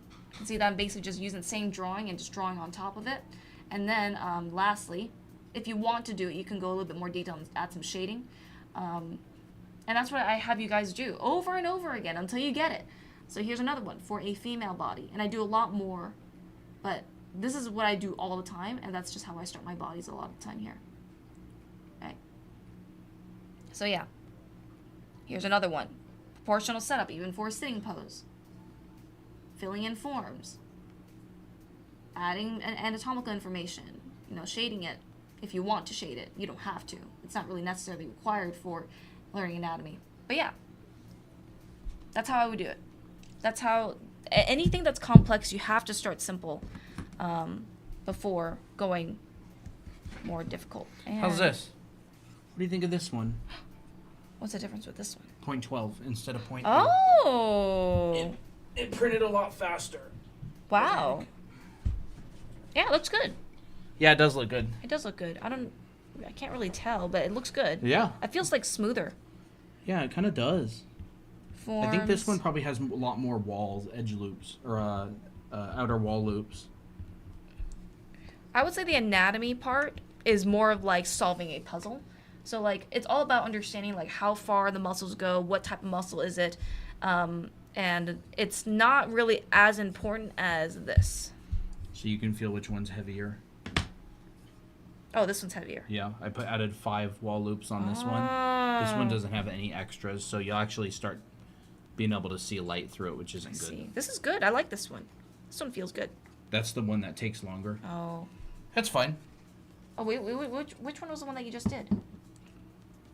Huh? Which one was the one that you just did? Is it this one? This one. Oh, okay. Oops. The lighter one. Oh, okay.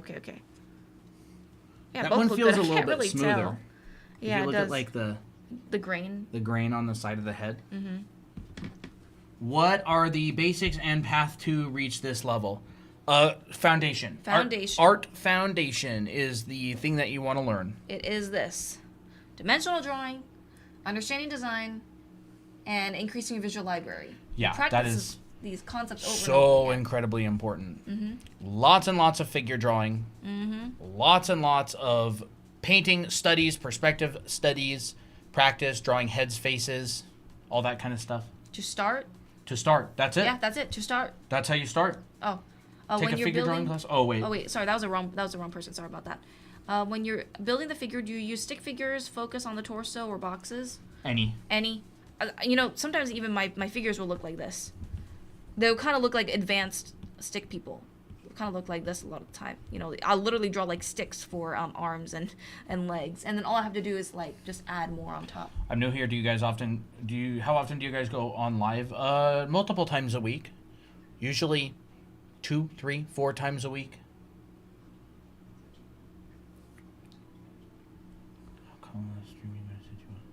How come last stream you said you would stream tomorrow but didn't? We probably did. Which one was that? Huh? Stream tomorrow? You mean Saturday? Or you mean like today? I don't understand. I actually did a stream, posted it on the Discord. Ooh, nice. Been watching for an hour. Awesome. Awesome. That was a comment from earlier, though, I think. Practicing animation. Nice. The last one, 3 or 4 or 5 days ago. I don't know. I don't remember what I said 5 days ago. No, I don't know. No, we don't go live every day. No, we don't. Sometimes we think we're going to go live, and then we don't. Yep. And other times we don't plan on going live, and then we end up doing a stream. Yeah. We don't really have a stream schedule. Yeah. We used to do Monday, days. Wednesdays, and Fridays at 5 Pacific, but now we kind of just stream around that time. We were supposed to stream yesterday. Yeah. But we didn't, so now we're going to stream today and tomorrow. We're planning on going live tomorrow. We might actually be doing a big stream tomorrow, but I'm not sure. Yeah. We've been so busy with this head stuff. Anime head project here. It's been taking all of our spare time, bunch of test prints, sculpting, all kinds of stuff. So yeah, this is how I start. Sometimes I'll start my figures just like this, where it's just really, really simple, really kind of flat looking with a little bit of dimension, and then I'll like start adding forms on top. So like, you know, here's like the chest, and I change my center line to morph into this form. You know, here I added, you know, maybe a bit more dimension, like draw the rib cage right in here, rib cage box, pelvis box. For Anime Art School, does it include tutorials on clothing? Yes, there's an entire 14-week clothing drawing class. Where is it? Here, I'll just show you real with quick. all of the basic folds, a bunch of different examples of different kinds of clothes. You learn how to draw all kinds of different stuff, materials. All these. Yeah, there is a very in-depth clothing drawing course in Anime Art School. I love this demo. That's fun. Really pretty. Nice typefold on the side of that. Yeah. Thank you. You know, here's like, you try to draw like tops. Yep. All this stuff. And also clothing rendering as well. Oh yeah, here I'll show you the rendering part. Boots, shoes, materials. This. That kind of stuff, Rendering process for clothes. You got to get the iPad closer. Oh, oops. Apologies. So the exposure adjusts. Yeah. And there's a process for everything. But yeah.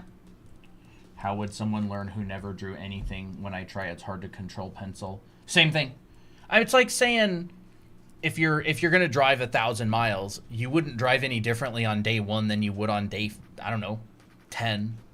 Like the things that you would practice stay the same. In the beginning, you just are really bad at drawing, and later on, you're not that bad at drawing. You're still doing the same exercises most of the time. It's like if you go to the gym. Day 1, you don't lift very heavy weights, but you still do the same exercises. You still do bench press, you know, leg curls, pull-ups. You just increase the weight. Yeah, you just increase the weight. Yeah. So with drawing, you're only ever studying the same foundations. Dimensional drawing, building visual library, 5-value system, lighting. Yep. It's just in the beginning, you're really bad at drawing. Yeah. And it kind of is a bummer. Yeah. I remember when I was in, like, because I went to this school that took people who were beginners and turned them into professionals. And we were doing the same stuff on day 1 as we were on, like, day 300, which is just practicing foundation. Yeah. Like, of course, you do more complicated things as you go on, but it's really the same exercises. Jay says it's separate. What do you mean by separate? Do you mean like... The school comes with a bunch of classes. Yes. It's kind of like a college. There's 3 terms, and you take classes, and then you complete one class, and you can move on to the next class. So yes, that class is included in Anime Art School. And yes, they're all, they're all included in Anime Art School. Skirts, the way how I like to simplify them is it's a cylinder that can be morphed. It's kind of like a cylinder that you stretch on the bottom, and it looks like this. And it can come in multiple forms. So it can come in like, you know, here, let me just use this as a mannequin. You know, it can come in like a pencil skirt, so that clings to the legs. It can come kind of more flowy, so you can use like a little S-curve or a little figure 8 and connect the lines. And now it's more of like a flowy skirt with a bit of ruffle. You know, if you want to add ruffles to it, totally fine. You can just show how the skirt is flowing based on your folds and direction. It's all about control. Right, so now there's a skirt that's flowing in the wind. There's just multiple ways how a skirt can be drawn. Drawing takes time. I'm always so busy, but even so, you'll see progress eventually. Oh, yeah. The more you just draw, the better. Yeah. Can you purchase smaller sections of the school? No, it's built as one curriculum, so each class builds on the next. However, we are building individual classes on stuff. Yes. Yeah, like what I was saying earlier is like, now that's not to be confused, by the way, with you don't, like, even though like professionals and beginners practice a lot of the time similar things like dimensional drawing and, you know, perspective and rendering and materials and all that kind of stuff, there are definitely faster and slower ways to improve. Like, Yes. there are absolutely ways to speed up progress. It generally comes with, and the good news is you can improve faster. The bad news is it's usually unpleasant because of how many exercises you have to do. Like, a good example is if you want to improve at dimensional drawing and perspective really fast, it's usually just practicing the thing you least feel like doing a lot, which is like this kind of stuff. Boxes, rotations, making sure they're correct, being really, really, really picky about accuracy of things. This is just old drawing stuff, right? This kind of stuff, like getting better at dimensional drawing, a lot of it ends up looking like this, and nobody wants to do this. Everybody just wants to draw fun stuff. So when I was in school, a lot of the work that we did for the first 3 months was literally just a bunch of stuff like this. Just day in, day out, drawing boxes, thousands and thousands of different boxes, and then we would turn them in for homework. That's not boxes. That's arms. You can find this brush in a profile, by the way. Yeah, turn them in for homework. Your teacher goes, and they're just like, this side's not quite lining up right. And you're like, oh, no. Oh, no. And then you do it again and try to get it to line up because it's really, really important. Because it's like going through the motions isn't enough. You just need to focus on trying to make sure it's correct as well. I mean, imagine if I don't know, if you have like a spelling class. Like, people treat drawing like they treat like... people treat drawing differently than they treat like a spelling class, whereas they'll draw a box and they'll say, well, I drew a box good enough, but the box will be wrong, and it'll be like I write a word and it'll be spelled incorrectly, and then I'll just move on instead of learning how to spell the word correctly before moving on. Yeah. Have you noticed that? I have noticed that. It's like, I drew 100 boxes, and then every single one of them will not be correctly in perspective, and so then they like, okay, I'm ready to move on. But they're really not ready to move on. Yeah, it's really hard to tell because... And you can't tell. It's you have so to have hard. like a teacher. You have to have a teacher that shows you where you need to make corrections because, I mean, like, if you're a beginner, you don't know what you don't know, right? Yeah. You don't know what you don't know. You can draw 100 boxes all completely wrong. You won't even know. Yeah, that's one of the difficult things about drawing is like, that's why like classes that tell you how to do things correctly and mentorships and feedback is so important. Yeah. Because you may be doing something wrong for 6 months and you don't realize it, but like a professional would be able to just in 1 second go, oh, this is going to this, it should be going to that. And it'll instantly solve your problem and you'll be like, oh. I think it's because art seems fun and it seems very personal. And it doesn't feel like it's like there's this training that needs to happen. I don't know how to say it. Drawing's like in martial arts. It's kind of like that. Someone says, drawing 100 boxes incorrectly scares me like futile work. I would say you still do at least get the mileage of putting the pencil on the paper. Yes. Your lines are going to start to get straighter. Your line weight is going to get better. So you will improve, just not as fast. Yeah. And so you'll see people who literally become a professional so incredibly fast. I literally had a friend, he was in his 30s. He had never drawn before in his life. When I was living in Pasadena, he moved out there and I met him. He worked his butt off. He literally started working at a high-level studio as an art director in 5 years from never having drawn basically at all. He worked really hard the whole time. He got really, really good teachers. He followed all of the feedback. Like, he wasn't there to mess around. He was there to get good. Yeah, he was serious. Very, very serious. What type of courses did you take for this in college? Just what we're talking about. I mean, you know, your dimensional drawing classes, your figure drawing and anatomy classes, rendering, lighting, composition, design. A lot of different classes. Yeah. All of which we also teach. Yeah, all of our favorite classes we teach in our art school, in our anime art school. So, yeah, like our school is basically a roadmap for you to get to this level or even higher. But it takes a lot of practice and takes a lot of assignments. At least need a good reference to check yourself against. Yes, and you have to be like really honest with yourself. Is this correct? Did I draw this correctly? Am I understanding the material? Being honest doesn't mean being mean to yourself, by the way. Exactly. That's a good point, too. I know that some people are like, yeah, I'm honest. I'm a horrible artist. I can never do good. I'm like, no, that's just self-criticism. That's like unreasonable self-criticism. Yeah. Being honest is like, okay, my art objectively is not there yet, but I did do some things well. Here's where I maybe missed the mark, so I'm gonna work on that. You know, there's no, it's neutral, right? So it's not like my art's bad. I'm being honest with myself. That's different. That's very different. Don't do that. It's very difficult to. Yeah, this was from a previous stream, by the way. When you take art classes in high school, do you have to do painting? The thing is, I'll be honest, a lot of high school art classes that aren't really like art focused, they suck. Yeah, I'm that's sorry. another thing is like I'll just be honest. a lot of art classes are just not good as well. It's just because teachers aren't professionals. It's not like a Breaking Bad where there's a high like professional like chemist that is teaching a high school class.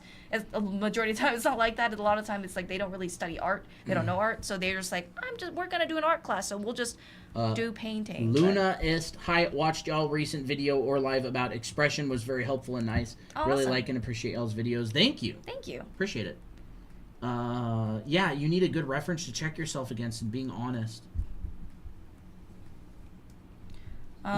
If you want to do painting, totally fine. If you don't want to do painting, I don't know. I can't really tell you if you have to do it, because if it's a high school class that you have to take and that's part of the curriculum, I don't think you have much of a choice in that, but you can try to morph the painting to what you like to do. Yeah. But it says, I never like my artwork.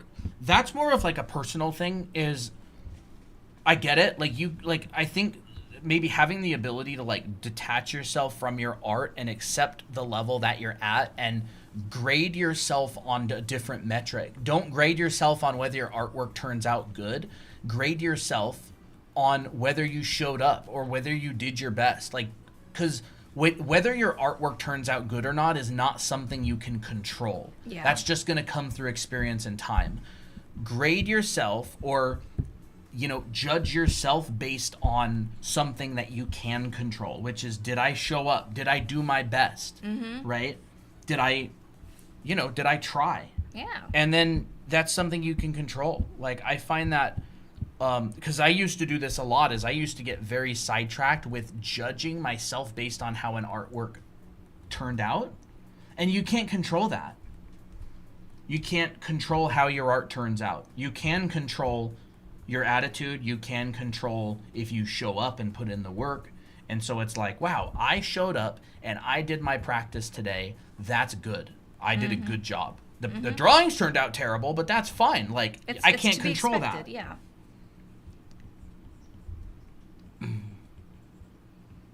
Yeah, that's huge. That can really help with that problem.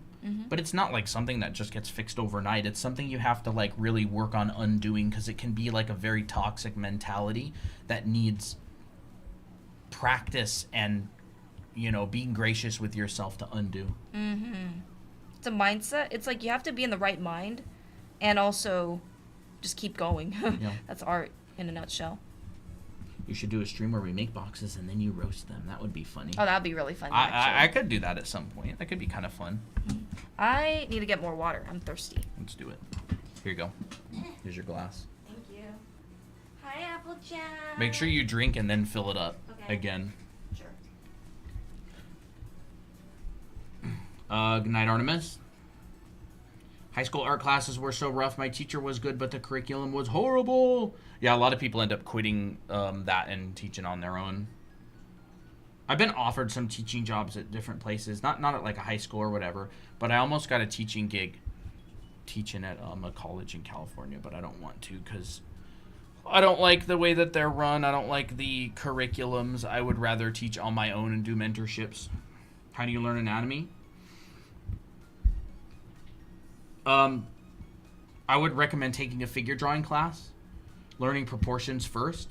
But in order to learn anatomy, it's relatively straightforward. Like, you just studied the muscles and practiced drawing them a bunch of times from a bunch of different angles and understand how they work. I can show you some anatomy studies that I did not too long ago. But anatomy is really not all that important. Being able to draw form is more important. Here's some like anatomy studies, like of an arm that I did a little while back. So you can see that like there's the radius and the ulna and the humerus, and I started attaching the muscles. Subscapularis, teres major, latissimus dorsi, and how they all go together like this. And then there's the bottom section. Biceps, pectoralis, deltoid, like that. But like, that's how you would study anatomy. Like, I would buy anatomy books and just draw the pictures in them, understand. If you don't understand something, Google it. There's so many resources online for learning anatomy because there's so many med students and like resources for medical students who are like learning the muscles and the locations and everything. But again, like, I wouldn't study this stuff to start. No. I would study dimension. Like, there's basically no anatomy in this drawing. It's just proportion and form. Mm-hmm. Actually, we talked about that earlier. How to learn anatomy. Proportion, forms. Anatomy is like information that goes on top. Yeah. You talk to any high-level professional artist, they're always talking about, why did I write an A? This, and this, and this. It's not that anatomy is not important. It's that proportion and forms are way more important. It's what makes people think, oh, this is a body. Right? Yeah, we watched Attack on Titan, but we don't do any fan art or anything. We didn't watch the whole thing, though. No, I never did any fan art. Does it ever happen to you, imagine something and halfway through in drawing you start missing information of what you were about to draw?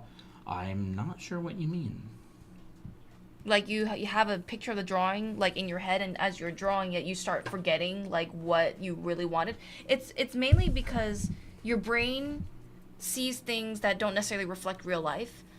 And sometimes, like, your brain isn't super clear on, like, certain details. So, like, yeah, I'll have an idea for an illustration, but when I start drawing it, it's not coming out right. And it's because, oh, my brain knows how to make things look good in the imagination, but when I actually do it, it's, like, difficult. Your brain is a master of tricking you. Yes, it is. That's essentially what it is. Your brain is incredibly good at tricking you, and so you have to, like, basically, like, brute force your way through. So this is a pretty good book on figure drawing. It's by Michael Hampton. Michael Hampton, right here. It is called Figure Drawing Design and Invention. It's a really, really good book on figure drawing. It talks a lot about anatomy. Ooh, nice ear. It talks a lot about, but it's pretty much all proportion and volumes, because that's most of what drawing people is. It's proportion and volume and flow. And then after you have your proportion and your volume and your flow and making sure that things are in the right place, then you start to focus more on anatomy, like this kind of stuff, right? It's the foundation before you add anatomy. Yes. Right? Your traps. Like, this is the important thing. This is the thing that makes everybody go, ooh, ah. Ooh. Right? This is the important thing. This. Right here. It's only when you start to blend it together that people are like, oh my gosh, a face. The book is called... Yeah. So, like, Figure Design and here's some Invention? examples of, like, back anatomy, right? Like, there's only 1, 2, 3, 4 muscles right there. Like, obviously, there's other muscles on the scapula and stuff like that, but, like, these main muscles of the back, it's not actually that much. Yeah.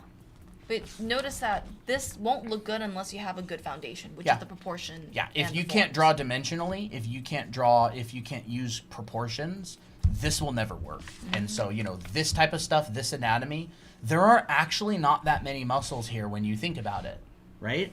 It's basically that many muscles. It doesn't take you that long to memorize them. But proportion and getting that down as muscle memory, that's the thing that takes a long time. Mm-hmm. I think the book is called Figure Drawing Design and Invention. Yeah. Figure Drawing Design and Invention by Michael Hampton. It's a great figure drawing book. This is actually one of the few like proper figure drawing books in my opinion. There's some other good ones, Bridgman has some books. Gottfried Bombs has a book. There's a bunch of like anatomy books, but a lot of them don't focus mostly on figure drawing, which is like the important part. This guy also teaches live figure drawing classes online. They're really good. For anatomy, isn't gesture important? Yes, it is quite important. Understanding the energy of how the pose is it's good. And anatomy generally has energy to it naturally because there's always like a place where the muscles originate and go to. So gesture is important. Points. Connection points. For anatomy, isn't gesture important? For any drawing, gesture is important. There's so many ways I draw bodies. I have no clue which is the best for me. Keep trying. Keep trying. doing stuff. That's a question only you can answer through experimentation. I can't tell you that. Like the best for you. Like you kind of answered your own question, which is like, I don't know if it was a question. Where is it? No clue which is the best for me. Yeah, just try a bunch of different ones and see what you like best. There's loads of different ways to construct the human body out there. How to get motivated in drawing? That's more of a personal thing. That is more of a personal thing. It depends. Everybody's different. I don't know nearly enough about you in order to know how to motivate you to draw. Most of it comes with mindset, how you view art. Because it's like motivation is coming from the mind, right? So if your mind is always in an unhealthy place when it comes to drawing and you're always discouraging yourself, like that generally makes you less motivated. I mean, art is generally hard already.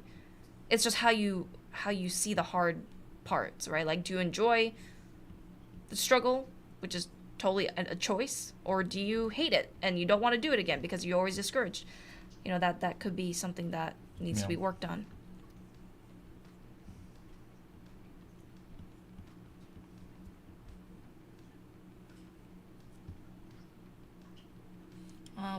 Yeah.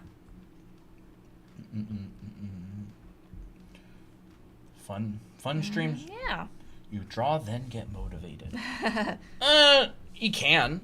I don't see it happen all that much. I see that happen about as much as people draw and force themselves to draw and then get super unmotivated and end up hating it. Like, yeah, you can.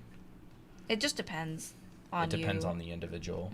And a lot of the time, you will have like some sort of a mental belief system that's holding you back, and no matter how many times you throw yourself against the paper, if you don't fix that foundational belief system, a lot of the time it just won't work. Yeah. That's what it was with me. I found that I had like a belief system that was fundamentally flawed, and when I fixed it, I had way more motivation to draw, and I actually wanted to sit down every day and draw, and I was like out, and I'm just like, oh my gosh, I can't wait to get home and draw after literally years. But you don't actually have to be motivated in order to become a professional. Yeah, you don't. You just probably won't enjoy being a professional if you're not motivated. Yeah. That happened to me. I didn't enjoy art for a long time, but I forced myself to draw anyways. I became a professional artist, and I still didn't enjoy drawing, even working professionally. So it's like, would you say that's mission accomplished or mission failed or mission failed successfully? Mission failed. Like, I think that's mission failed successfully.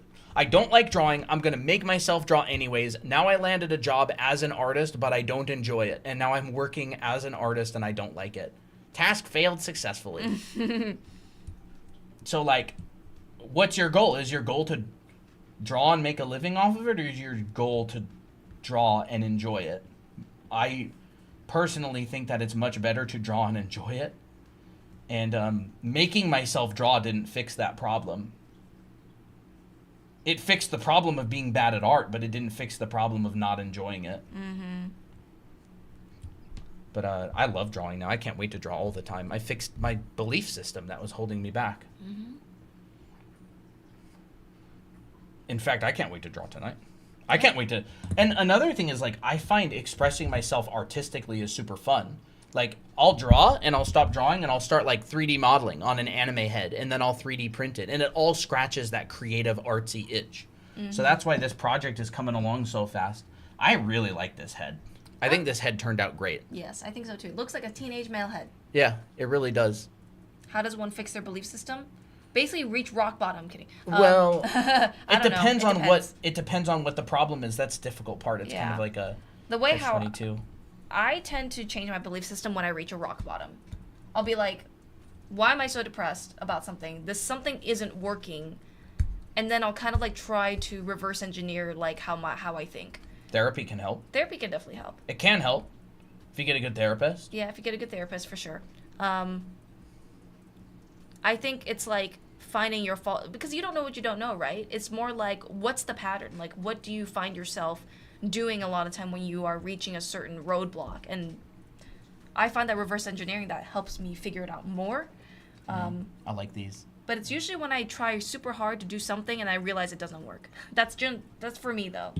You may not have to do that, which is fantastic. Nice reference. It is.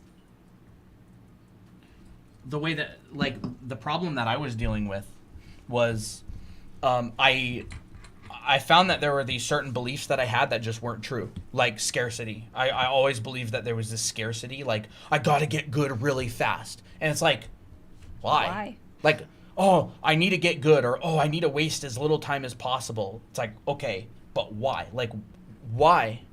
Right? Like, what's the rush? Where's the scarcity? Like, is there some reason you have to do it fast? Like, why can't I get good at art in 15 years? Why do I have to get good at art in 5 months? Why do I have to find the best way to practice, like, right now? Like, why can't I just take my time? And so I had to untrain myself out of the belief that there was just this scarcity all the time of time. Like, a scarcity of time, a scarcity of whatever. I just lived in this scarcity mindset. And so that was one thing that I worked on fixing and kind of trained myself out of. Another one was kind of like that idea of like the puer aeternus, like the eternal child. I think that's really good. Is like everybody has this child inside of them and everybody has this adult inside of them. I guess if you're an adult, if you're a child, you only have the child. But when you become an adult, like, you don't want the child or the adult to take over. You want there to be a good balance. Like, if I'm an adult, I still want to have that childlike excitement about art. But children are impatient. They want stuff now. They don't want to put in hard work.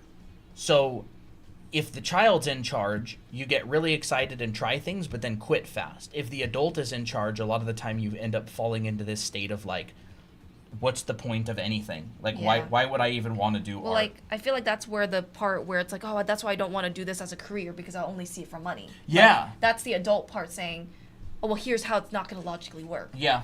Yeah, exactly. And I'm not saying everybody should do art as a career. It's just, I don't think that line of thinking is hitting the nail on the head. Yeah. Yeah, it's very interesting.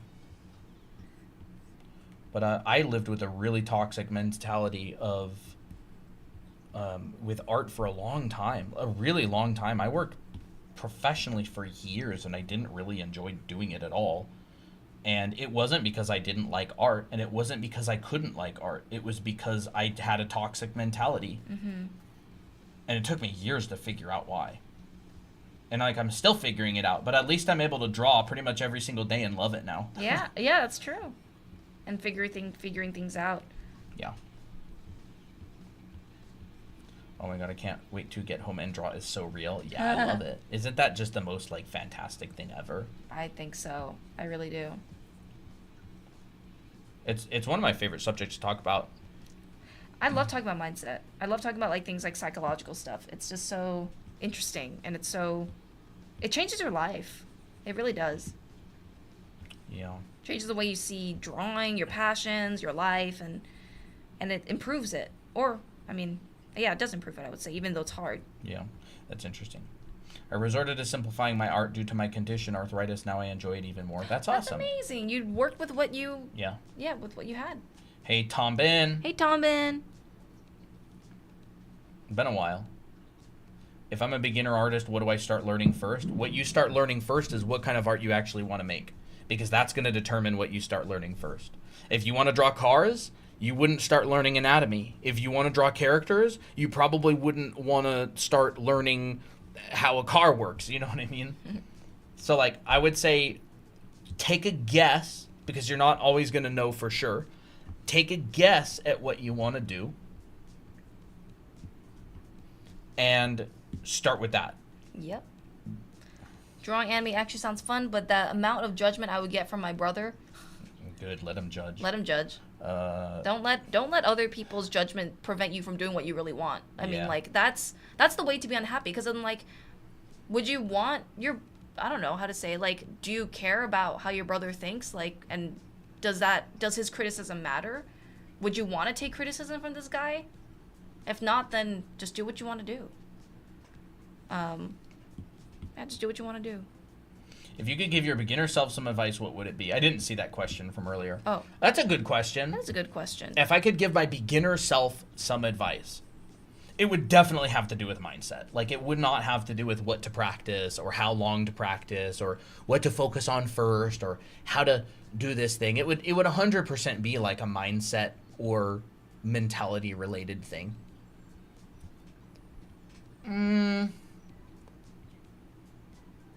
I'm just thinking. I almost have to check my notes.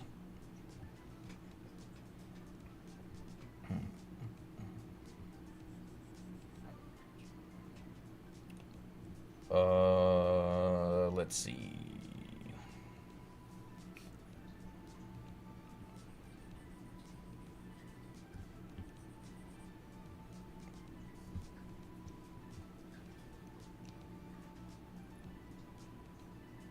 I think the love of drawing, and just if you love something enough, it surpasses any kind of judgment.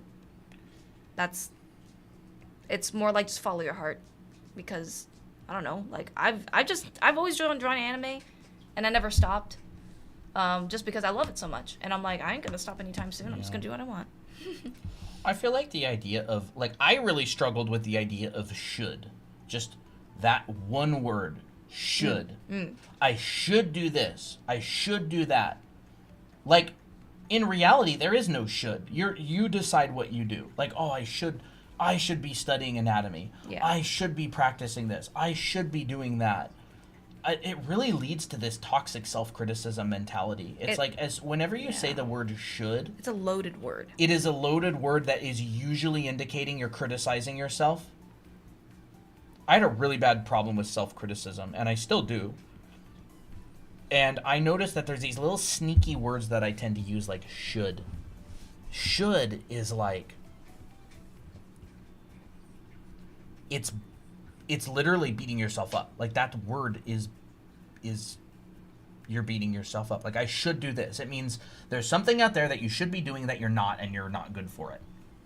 And it's like, so every single time, oh, I should have got up earlier. I should have done this, or I should have practiced this instead of scrolled on TikTok. And then what ends up happening is there's this, like, reverse psychology thing where it's like you think that by punishing yourself, you're actually going to do better next time, but you don't, because your brain has this interesting way of resisting and repeating, and it leads to these, like, negative feedback loops where things get worse over time. Yeah.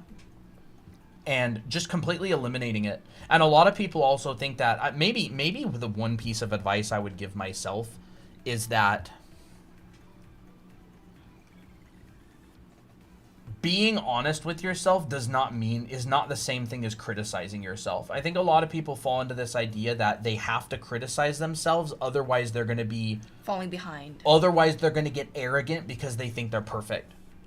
And it's so not true. Like, you can be realistic about where you are without criticizing yourself. I had a very hard time with that. I would criticize myself thinking I was keeping myself humble. But in reality, I was just criticizing myself. And making art worse. Like, Yeah. make the experience worse. Courageous says, I should sleep, but I'm here. Yeah. That's a really sneaky one too. Your brain tends to be incredibly sneaky. Mental gymnastics. It's like Applejack here with scratching the sound panels on the wall. He pretends to be asleep, but what he's really doing is waiting for his moment to strike. Let's check in on old Applejack. Silly little bean. Look at those little toe beans, those chocolate beanies. Yeah, look at those little toes. Let's get a closer look at that. Oh, yeah. That's great. He's so cute. I love seeing a cat and their foot sticking out. It's just the cutest thing ever. Yeah, I just want to like, cute. I just want to go like, There you go. grab him. They should have a fidget toy that's just cat paws. And I just want to go like. Yeah, it is really cute. Just, I don't know. Like, it's literally a mental game. Like, any art, any form of art that takes, anything that takes a really long time to get better at is all like a mental game. Mm-hmm. It's all being, you know, I don't know. It's all a mental game. It is. It all turns into a mental game at the end of the day. It's really interesting how that works. Mm-hmm.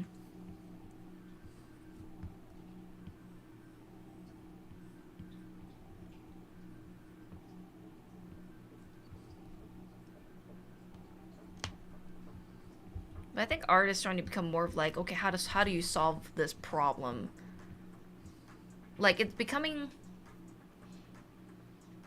how do I say it? Art is so difficult because you're basically trying to solve very sensitive problems that a lot of people will point out, like, and be kind of ruthless. Some people are very nice. A lot of people are generally very nice. Other people are just like ruthless because sometimes art looks easy. Art, like, when done by professional, looks easy, looks effortless, right? But it's actually very hard because you're 3D printing on a flat piece of paper, which means you're solving the problem of perspective, you're solving problems with proportion, you're solving very hard problems. But people don't understand how hard it is. They just think, well, if that person can draw it, that must be easy. And then when they try it themselves, I'm like, yeah, don't, you know. I gotta say, I have no idea what this is. It's supposed to be a pose, but I never finished it. It's like a person jumping, and they have their hand out like this. Oh, okay. Sorry, I didn't. Oh, that's the hand. Yeah, that's the palm of the hand. Yeah. I was like, my brain is like doing gymnastics in order to turn that into a torso. That's funny. Yeah, but it's just because it's very hard to understand. It's a sweat, you know, like you can kind of. People really take it seriously, and some people just don't understand it, you know, which is why it's very easy to criticize something that you don't understand, right? Yeah. Well, there are a lot of new people here. If we can show some of our art if you want. Yeah, let's do it. You want to show your art? Sure. Where's yours? On your phone? Mine is on my phone on my art station. You never saved any of them? I never saved any. I think you should probably start saving some. Yeah, I should. All right. Yeah. Here you go.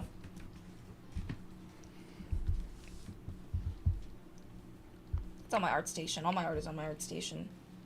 ArtStation is absolutely terrible on Apple as well. It sure is. But yeah. Alright, so here's some of my art. I really like this one, these pieces.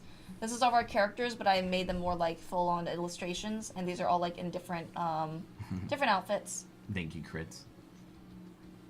And then this one's Miki, Colton's character. And then there is June, one of our other characters. And this is like this generally stuff that I generally like to do. I'd mainly do character art. How about you save that while you show it? Yeah, I should, honestly. Well, I'll have to do this whole process, whole rigmarole. But you can show your art first. Oh, sure. Yeah. This is the kind of stuff that I do. Well, this is old. This is from 2016. But, yeah, I was a concept artist that worked on games. I was a freelancer, and for, I don't know, a number of years. There's a collab that Christine and I did. Mm-hmm. Mostly did backgrounds, environments, prop design. I did some, like, character skin design and stuff, too, for a while. But, yeah, environments, backgrounds. I like this one. This one's one of my favorites. Although it's still, I think it's 2017, 18 maybe. I don't remember. This kind of stuff. But I do all the perspective classes. I teach the dimensional drawing class. I teach the painting and lighting class. Some of the stuff in the anime art school that I teach is, you know, stuff like this, which is like primitive form rendering, calculating cast shadows.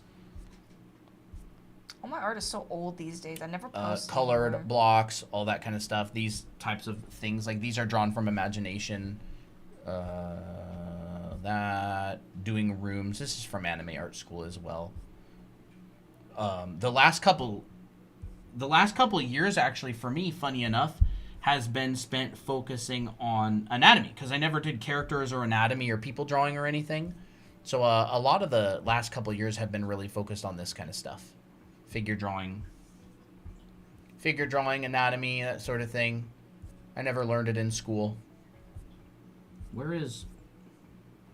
I did a lot of this kind of stuff for work.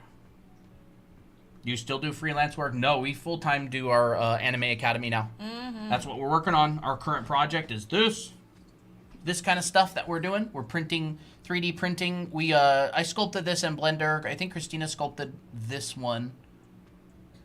And we're 3D printing heads, and we're building a head drawing class soon once we get these 3D prints. And they're actually going to physically come with these. So if you buy the head drawing class, you're actually going to get a number of different head types in the mail physically that you can use as reference as you go through the class.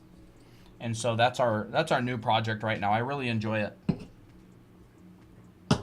Yeah, Blender's fun. I never sculpted in it before. I worked in Blender a lot professionally. There's like an old portrait that I did a couple years ago.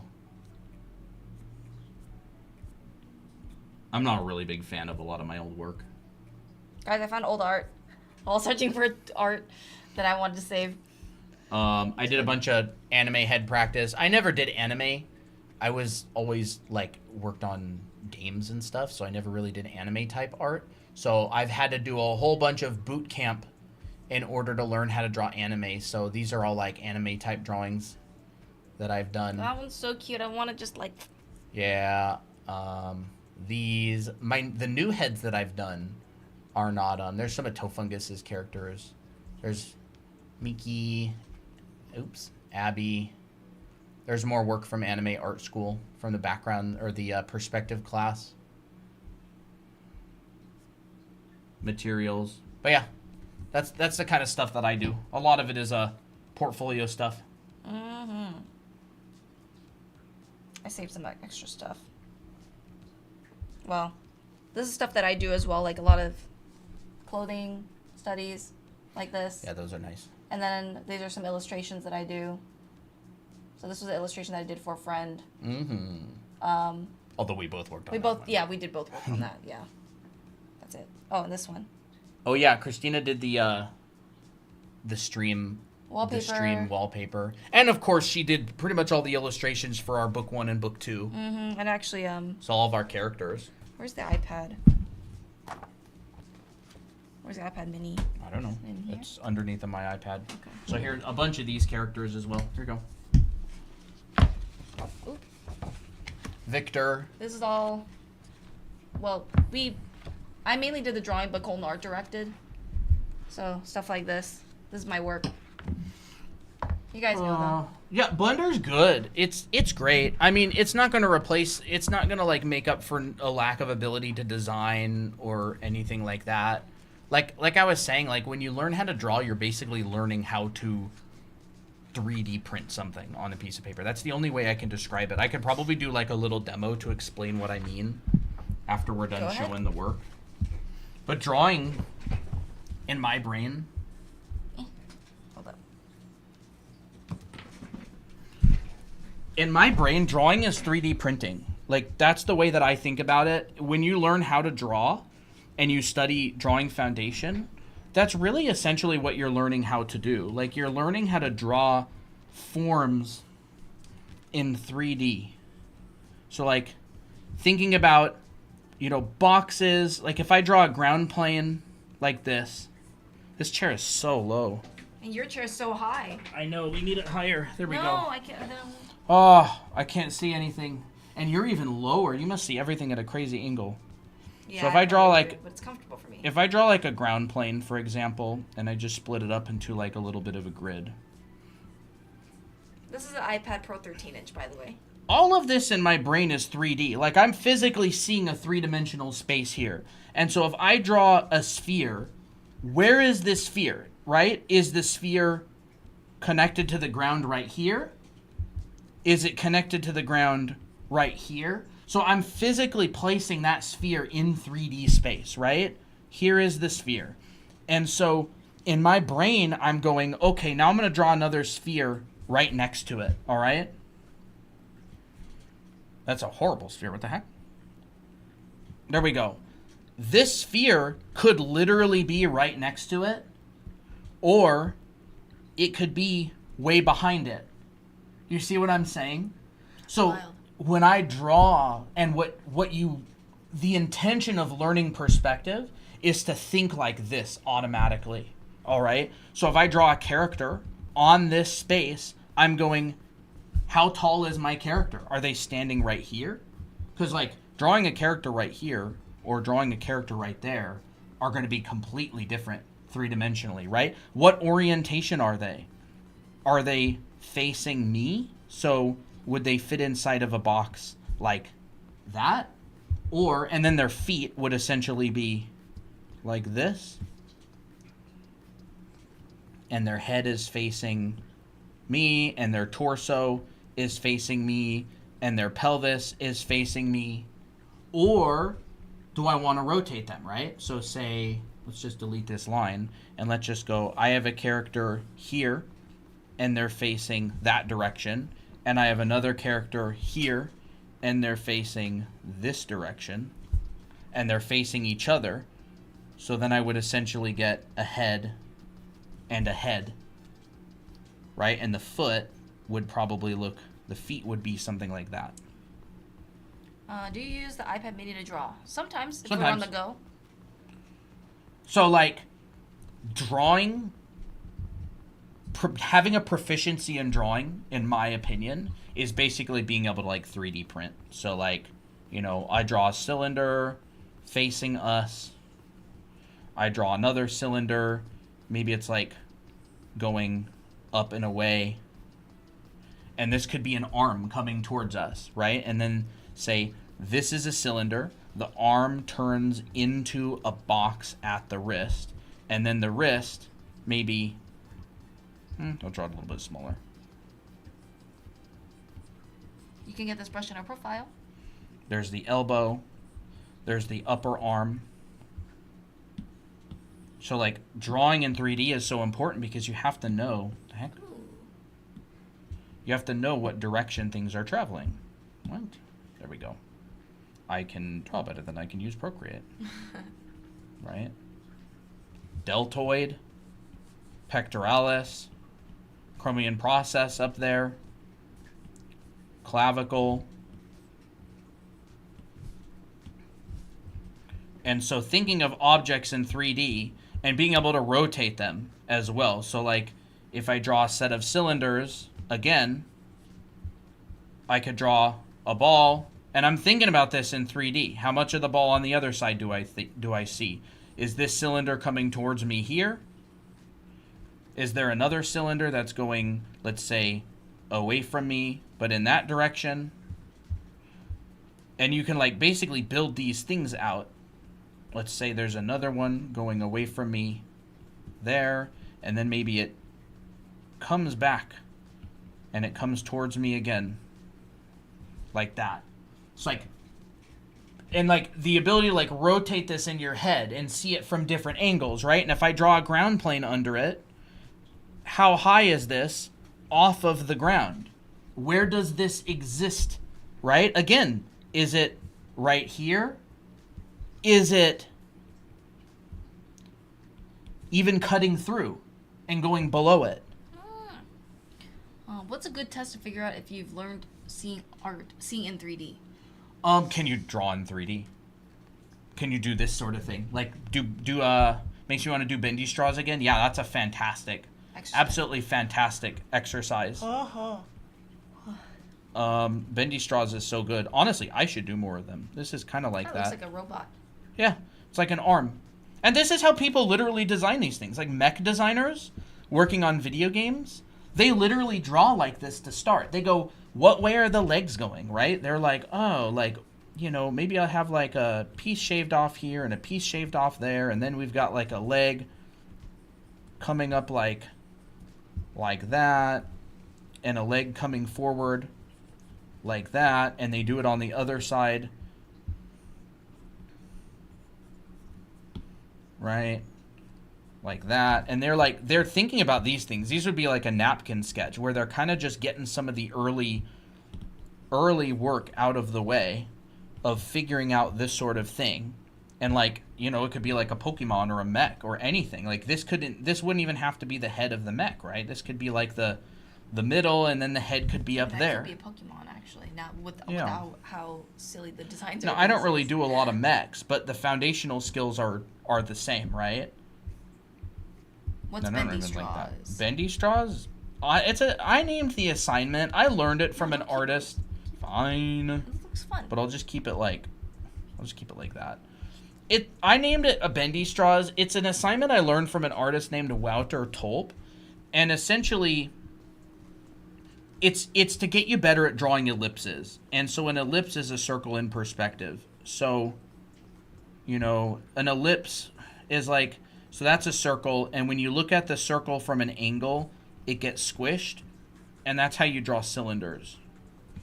And so what Kritz is talking about essentially is an assignment where you draw cylinders at different angles, like this, and then let's say we have one at this angle. Come on. iPad is fighting me. It's always fighting you. And you connect this, and then you draw that ellipse. And what happens is it turns. There's a transition in there. So it gets thinner, and then it turns and it flips, and it starts going the other way. And so it ends up looking kind of like a bendy straw. Or even like a robot arm. Yeah, like a robot arm, like a bendy straw. Drawing that I did in one of our classes that made you that reminded you of those vintage looking robot. I remember something about that. I was showing the landmarks of where you'd see like creases, I think, in clothing. And so you'd go like that, and then there would be these. So you wouldn't get that flip in there, but they would look like that. And you can draw these going all over the place, right? You can even draw one that's kind of like doubling back on itself like this. And this would have a crease like that. So the ellipses would go around this, and then as it goes sideways towards you, you'd see that straight line. Mm-hmm. Although you wouldn't draw the straight line, but I did, so you can see it. And then you draw it wrapping back around. And so you build out these really elaborate straws, and it's just an exercise to help you practice ellipses and draw in 3D. There's also another one I call bendy boxes, and what you do is it's essentially the same exercise, but it's with boxes. So you draw a box. I would do draw through as well, which is where you can see the back sides. And then you pull out an edge. Let's pull out an edge like this, all right? So let's say I pull out an edge. No, actually, I want one that you can see better. Here. You pull out an edge, and you make a new plane, and then you pull out a new box, just like this. Jack has a funny pose. Like that, and like that, and like that. And then you sort of wrap that over, and you do the same thing, except maybe this time you go and pull out that one. And then this one wraps over. And then this pulls down. Ooh. And comes out. And I would recommend doing draw through on all of these. Now, draw through is, say if I draw a box, draw through would be where you draw the back sides and you connect them up as if the box was like transparent, so you could see the back corners of it. This is a way to double check your work. So whoever was asking earlier about how do I know if my boxes are right and wrong, well, does it line up? You see, mine doesn't quite line up, but it lines up pretty close. I'd probably want to tug this in a bit. Y'all know you can only hear the music on TikTok. Yeah, it's probably really low on YouTube? On YouTube. I could turn it up. You can probably hear it now. Using these practice 3D? Yes. Do it. These are great exercises. Yeah, just simple exercises you can do in your sketchbook. Yeah, I was just going to say that. You can do them as many as you want. Yup. And then, you know. Okay, this Chris can say it was really low. We can hear it now. Awesome. Yeah, I figured it was probably a little bit low. You know, you can just kind of shade the sides a little bit in order to see it better. You don't have to. So that's another assignment. I call it Bendy boxes and Bendy straws, and I have a whole lesson on it in my dimensional drawing class in anime art school. Let me try to find it, because it's a really good drawing. Yeah, it's just There it is. it's like this kind of stuff. So that's one of the examples. This is like other things that I teach. A lot of it is form drawing. Art is this really weird thing where you have to think about 3D and 2D at the same time. Because while this box exists in a three-dimensional space, it also exists, it's just a two-dimensional object. So the way that your brain perceives it is like, is really, yeah, like you can create optical illusions on accident. So you have to learn 2D and 3D design in order to draw. So like these are two-dimensional shapes, but when I put them together, it creates the illusion of depth.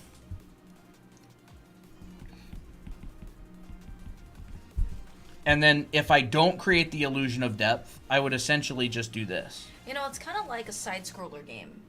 Yeah. It's a 2D. It's just like a platform game, but it graphic. feels like there's dimension because there's stuff in the background that's overlapping. Yeah, art is this interesting thing where you basically have to consciously think about the 2D aspect, which is like the two-dimensional shapes. Like, that's a shape, right? This has no depth. Mm-hmm. No depth at all, right? Like, this is a shape. Think about a two-dimensional shape, but then you think about the three-dimensional aspect as well. Adding a center line. You can add a center line and maybe add some wrapping lines around this and turn it into a three-dimensional form. And so people who do caricatures, they focus a lot on being able to draw really funny, interesting looking, like, two-dimensional shapes. I can see it. I can see it. Oh my gosh. Right? And then they'll just be like, okay, well, that's the... Yeah, brow ridge. We did do a tutorial on how to draw a head in the front view in the beginning of stream. If you want to check that, you can go to our YouTube channel and rewind to that point. What time is it there? It is... Wow, it's already that time. Oh no, it's never mind. It's 8:22 p.m. for us. Right? And you could cheat it, too. When you know how to draw in 3D, I could go, well, I actually want this nose to break the silhouette. And create a little bit of an overlap in depth. Right? And so I'm thinking about all this kind of stuff in 3D. So in my brain, I actually see this. That's cool.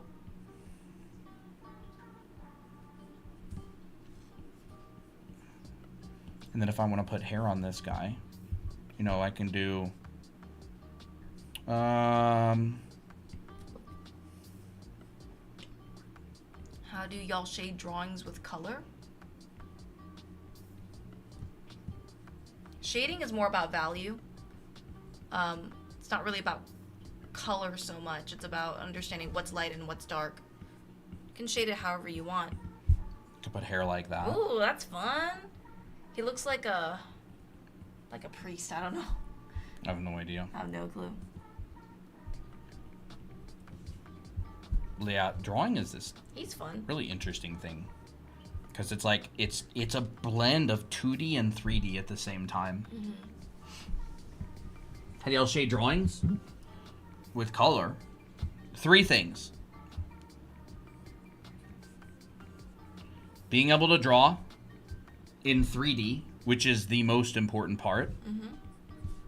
Understanding lighting, like light direction, which is also very important. Core shadow, shadowed side. There's a turning edge. Here's the core. Here's the ambient occlusion. Here's the cast shadow. That is very satisfying.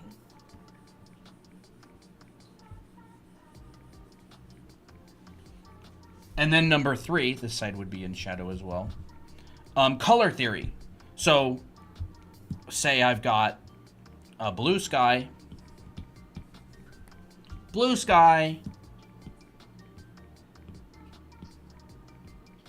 warm sunlight,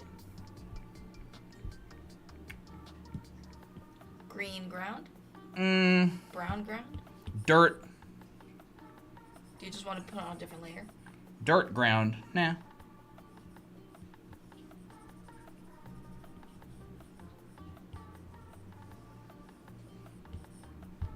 Right?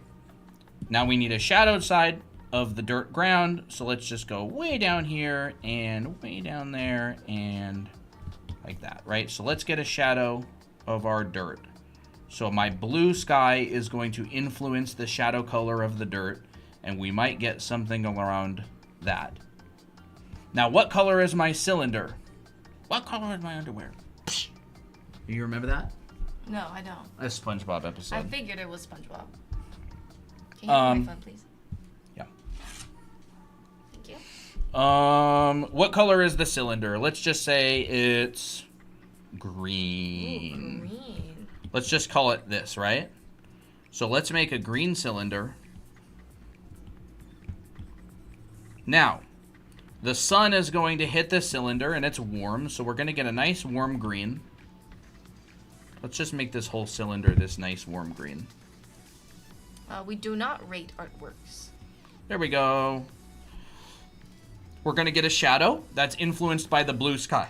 So we're going to come down in value, and we're going to go Cooler. much cooler. Boom.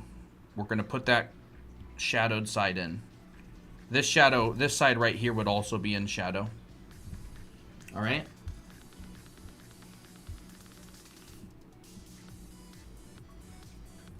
We did hand tutorials earlier this stream. If you want to go watch that, you can go to our YouTube channel. It's the same name, drawing. Now, we're going to get some ambient occlusion. So let's take this color, and we'll just come a little bit darker. Get some ambient occlusion down there. And you can get this brush in our profile. Now we're going to get bounced. We're going to get bounced from the ground. So we're going to have this green side, and we're going to come up in value a little bit, and we're going to get a lot warmer because this is actually bouncing off of the ground. So just a little bit. And we're also going to get a little bit of bounce down here. Like that. And you can smudge this. Like, it's fine. I don't really care. You can smudge it. It doesn't really matter. Fancy. And then this you can also smudge. That's going to be a core shadow.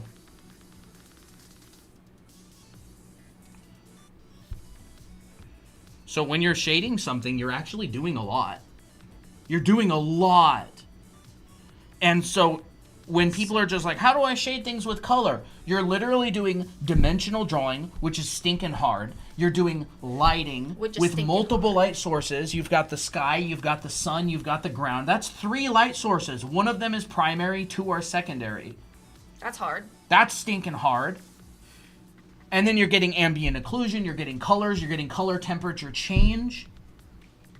And you're working with design. Because obviously you want to draw something that looks cool. Right? Nighttime lighting.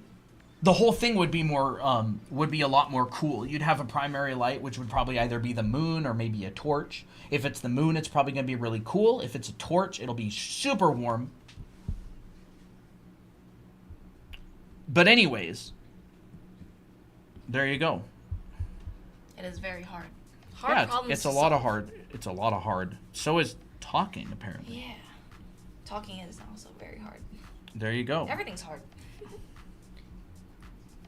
And then you'd probably just want to crisp up all these edges.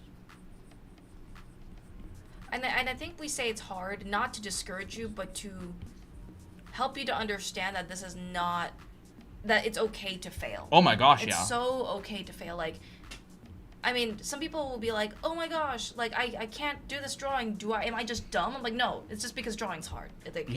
It's not because there's nothing wrong with you. And that's fun. It excites me. Yeah. When I hear something's really hard, it makes me like excited. I'm just like, oh my gosh, like that sounds really cool. That sounds really fun. Yeah. And then, you can go and crisp up a lot of this stuff. You can crisp this up. And not only that, but you're also dealing with materials. Materials are difficult. Was difficult. Did I hear a meow? I thought I heard a meow. Maybe Applejack's dreaming. Let's go to Kitty Cam and check it out. He had a funny pose earlier. Ah! Look at the little toe. Look how cute he is. He's so cute. Look at you. I grabbed something. There he is. Look how cute that Should I is. disturb him? No, he's too precious. Look at the little curled up. That's fun. All right. And then we haven't even discussed materials yet. Materials change everything because now you're affecting light in different ways. if y'all can explain how you go about drawing box from multiple angles. We actually, if you really want to find immediate information, we actually have a stream about it on like rotating different angles with boxes, like Krenz cubes. Yeah, we do have a stream on Krenz cubes. Yeah. Boxes from multiple angles. Yeah, I'm probably not going to go into too much detail right now, but essentially the front of a box is a square. Then you start rotating it, and you break this up proportionally. So, for example, if I break this into 4, is that 4? Yeah, it's 4. Am I okay? Yep. The heck? It's 'cause I could have one side with that, and I drew it the wrong size. 1 to 3. I could have 2 to 2.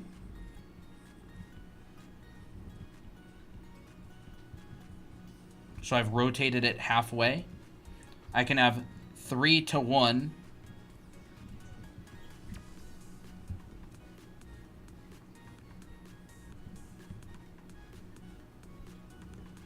And then I can come back. We can come full circle. And then you see this side again. Not again. You see the left side. That sort of thing. So that's like rotating a box. Where's my... Can you grab my Rubik's Cube? That one in the basket.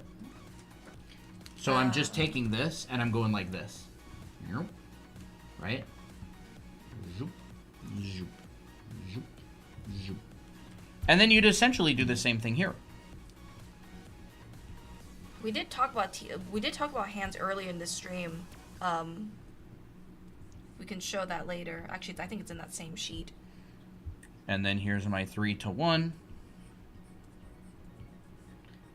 We should have a stream that is just specifically on hands at some point. I'm gonna have to prepare for it though, because it's kind of it's very complicated. It can be Like very that. complicated. And then these ones right here. So this one would be both, where you're tilting it down and over. So you're going like this. Like that. And then there's this one.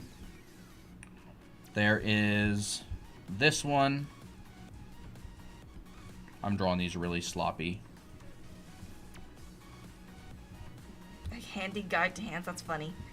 Right, there is this Hi, onion flavored KFC. I'm There just are gonna draw 43 these people real- here right now. That's wild. Real sloppy. There we go. Right? And then we tilt it in, and we tilt it down, and we tilt it down. So we can have something like that. Wow.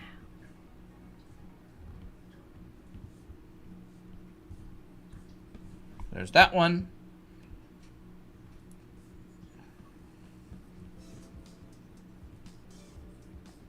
There's this one. Like that. Bruh, these are so sloppy. Well, you have to draw them And super so on and fast. so forth, right? So I would recommend getting a Rubik's Cube and doing it methodically. So it's like 1 to 3, 1 to 2, 1 to or 2 to 2, right? 3 to 1. There's half a rotation. There's 3/4 of a rotation. There's a full, not rotation, but like of a 90 degrees, right? So flat, 22.5 degrees, 45 degrees, 67.5 degrees, 90 degrees. And it goes the same way this way. 22.5, 45, 67.5, 90. And then you do the same thing and you go 22.5, 22.5, 45, 45, 67.5, 67.5. Rotated, rotated. Kind of like that. Cool. We got a lot of people on our YouTube. Huh? 46 people. What are you doing? You just didn't There's finally a use for my old dusty Rubik's Cube. You are absolutely 100,000% right. Mm-hmm. Oh, make it metallic. You said you were going to talk about materials. I was going to add some cut lines. Ooh, cut lines, huh?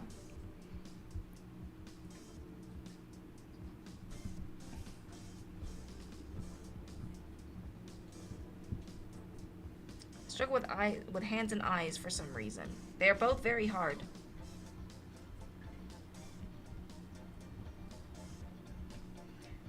Imagine trying to draw a straight line like this angle instead of just rotating your canvas. Now it's a challenge. I would say most of the time the reason why people struggle with drawing anything is because of dimensional drawing. Like, they don't understand dimensional drawing. They don't understand how to draw cylinders and boxes and stuff. And a lot of it will just come with just drawing those a lot. I wish there was a shorter way to do it, but there really isn't. You just gotta draw a bunch of boxes and stuff. Boxes and cylinders and spheres. And then basically what happens is you'll start combining forms, and that's what creates like an eye or a hand. That's why it's hard.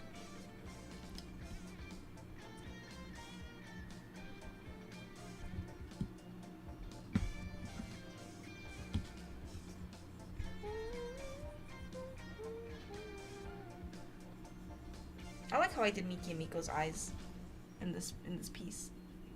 Do ya? Yeah. Oh, I like Very that vibrant. one a lot. My fave.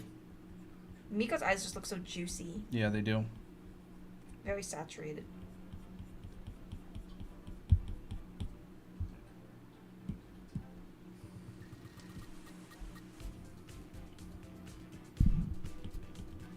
A Rubik's Cube suggestion is a clutch. Sure is. It really is. What exercises do you both have for working on pen control? I struggle with drawing lines from a lot of different angles still. There's a couple that I would recommend. I'll mention them in 1 second. Let me. Who's that, Poppy? Ooh. I saw a dark shape. Where? It's Toby. Hi. He just appeared out of nowhere. I'm like, huh? Come on. Kitty, kitty. That's a good boy. Yeah. Yeah, the baby. Definitely can hear that. Oh, good boy. Are you tired from your nap? Are you gonna continue napping here? The baby. You know, it's funny because even though he is the youngest, I kind of see him like as the middle child because we got him second. You know what I mean? Yeah, kinda. I know what you mean. You're so cute. I still don't see him like a cat. I see him like a little kid. He just looks like a little kid. He's a little baby. Little poopy foot baby. All right. Put him on the bed. You want me to put him up on the bed? Yeah. All right. There you go. I just flopped. We have a cat. We have 3 cats. Working on pen control. There's some really good exercises out there. And what I would do at this point, by the way, is then I would start to finesse these a little bit and add more color variation and interest without wrecking the values that I set up. So I'd probably put a gradient on the ground a little bit. I'd probably mess with the shadow color. And I would make sure that I'm changing my hue without messing with my value. Harder than it looks because colors have different local values. And this could get really, really blue in here at times. I'm talking, you could potentially get really blue. Probably not that blue. There we go. But yeah, that's how I would render something simple. And that's the exact technique. It's not really a technique. It's just the basics of lighting and rendering. To do like this kind of thing, right? That's exactly what I did. I did this whole lesson live in real time. in our anime art school. I did every single thing from scratch, every single color. I explained all of my choices, and I rendered a simple block bedroom. Same thing I did with this. This is exactly the same process. Exactly the same process that I just showed you guys. Exactly the same process. Except this one has 2 light sources. You've got a blue light and you've got a warm light, like a orangish yellow light. That's why we have 2 overlapping shadows here. Crazy. It's crazy how you did this from imagination. Yeah, it was completely from imagination. And it looks so good. So you can see that this plane right here is getting hit by both a blue and a yellow light. The white, the ground, the objects. So you'll see like this one's really yellowish and this one's really bluish. And then this one only has 1 primary light source. And all this stuff I teach as well. This is all the drop shadow calculations, and all this is freehand, by the way. You don't have to be able to draw a perfectly straight line. You just have to be able to draw a line that starts and ends where you want it to. So if I have a dot here and a dot here, and I'm like, there. Whoops, TikTok didn't see that. Right, if I have a dot there and a dot there, the line doesn't have to be straight in here. It just got to start and end where I want it to. And then it'll be accurate. How do you prevent shakiness when you use the pen to draw? I would say turn up your brush sensitivity. But other than that, just draw a lot. Like, you'll naturally have a smoother movement the more you draw. I mean, notice how Colton, when he's drawing these lines, he's using it, like, he's using at least 1 stroke. Or just mostly and I'm drawing from my elbow. Yeah. Or not my elbow. I'm drawing from my elbow and my shoulder. It's like a pivot. Like using as a pivot point. And so a lot of these perspective grids that I drew, like this perspective grid right here, they're all freehand. So like I draw tons and tons and tons of perspective grids with lines that go across the entire page, traditionally and digitally. So a lot of practice, really. Look how tiny this is. What the heck, bro? It's because we draw so... Wow, what? Why is it so tiny? Oops. I'm notorious for drawing too small. Yes, you really are. Even physically, like on a canvas, you draw way too small. I do. Oops. I am a paint saver, all right? I am cost effective. Okay, exercises, line exercises. Let's see. OMJ, I feel like there's so much to learn. I literally don't know where to start. Just start. Anything. If there's no correct place to start, just start. Like anywhere, wherever you feel like. Just draw what you want. Like I think the majority of the time when we start drawing, like the way how I started drawing was I just drew a rabbit, and then I'm like, I want to draw an anime character, and I started drawing anime characters, and that's kind of, you just start somewhere, you know. Go for real. Okay, so where the exercises do you both have for working on pen control? Struggle with drawing lines from a lot of different angles. So definitely some different ways to talk about it. Generally, your straightest line is going to be up and to the right. So a line like that is generally going to be, if you're right-handed, your straightest line is going to be that. It's just comfortable. It's a natural. It's going to be one of these lines. Diagonal lines. Ooh.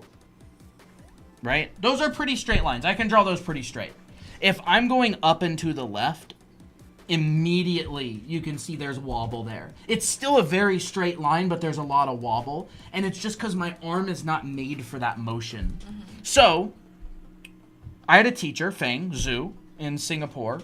He said all you have to be able to do is draw one straight line and then just rotate your canvas for the rest. So there's a straight line, rotate my canvas, there's a straight line, rotate my canvas, there's a straight line.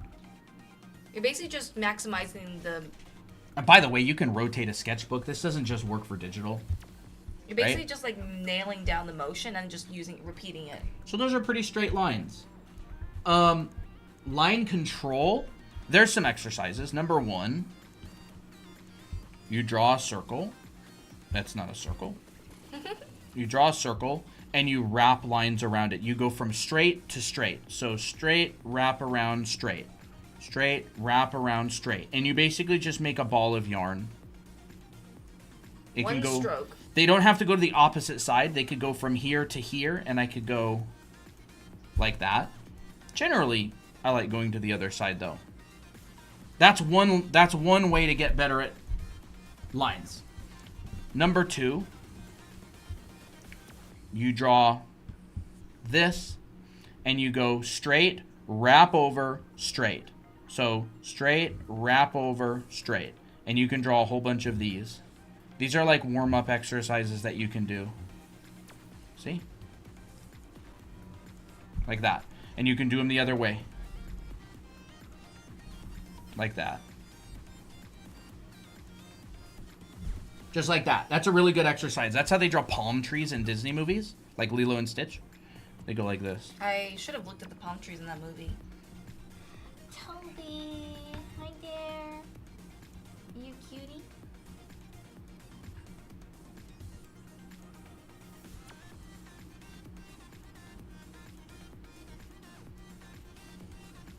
Ooh, fancy. And then they do like the, you know, like that kind of stuff. And then they switch, and it's like this. So they do that. You can draw dragons that way and stuff too. But this is just an exercise. So that's number 2. Number 3, here's another one. Draw a line. You can put a dot on each end. I hope TikTok can see that. Yeah, they can see it. Dot. Dot. Dot. That's not right. That dot. Dot. Dot. That's a really, really good one. You hit the dot and you come back to the other dot. You don't have to hit it exactly. It's just an exercise. Number 4, draw a vertical line. Top, bottom, draw a dot, and you draw an S curve.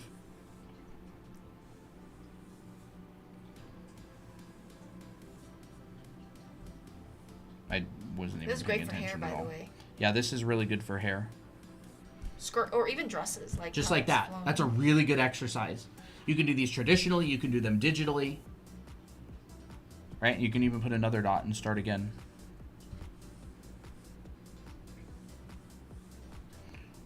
These are assignments that Will Weston would give his students in Art Center. He taught us these these exercises.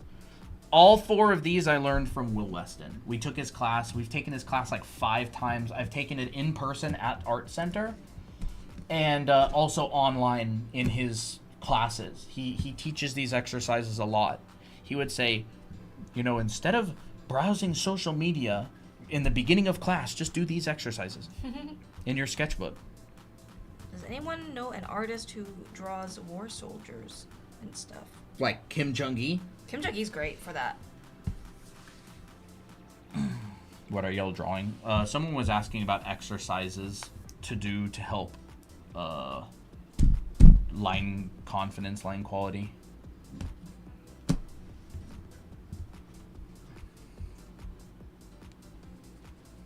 I have an anime hairstyle now. Look. Whoa. He sounded so impressed. Look at Applejack's pose. He's so silly. Look at his little cute little Little clenched. espresso bean toes. Espresso bean toast, coffee bean They're toast. so They're actually cute. more like, I like saying chocolate, but they're more like coffee beans. Oh my gosh. Kitty, kitty, kitty, kitty, kitty. Applejack.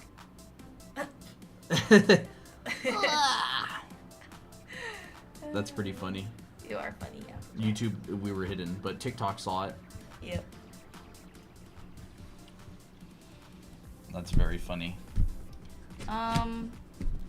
Understand body boxes?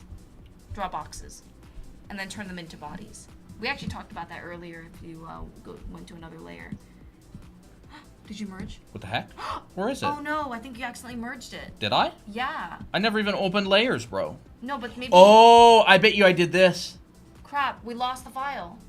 Well, it's happened Merge before. down. There we go. Sorry, Well- chat. Someone's going to have to dig through the YouTube footage and screenshot. I've I ain't done doing that. it. I've done that before. Have you? I have done that you don't before have where to. I merged. But we did so much demos. I'm Yeah, sorry you about can that. probably find the exact timestamp that I merged. Whatever. Box bodies, it's proportion. So if you're drawing proportionally, upper body, Maybe you talk split it about hands, into too. thirds. Like that. 2/3 of this is going to be the head. This is going to be the torso. Half of this is going to be the pelvis. It's a little bit small. There we go.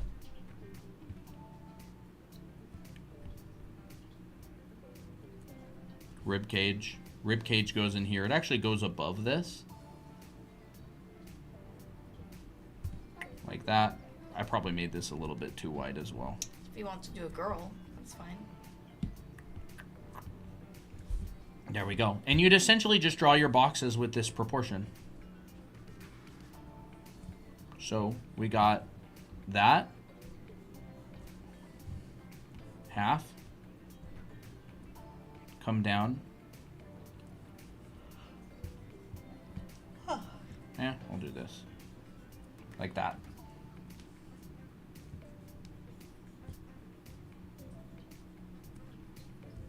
Why is it that this part of the 3D model doesn't look smooth?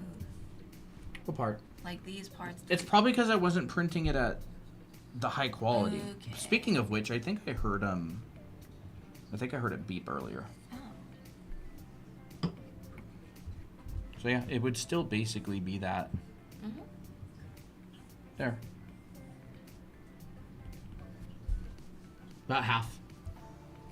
You come up one more to another one. 2/3 of that.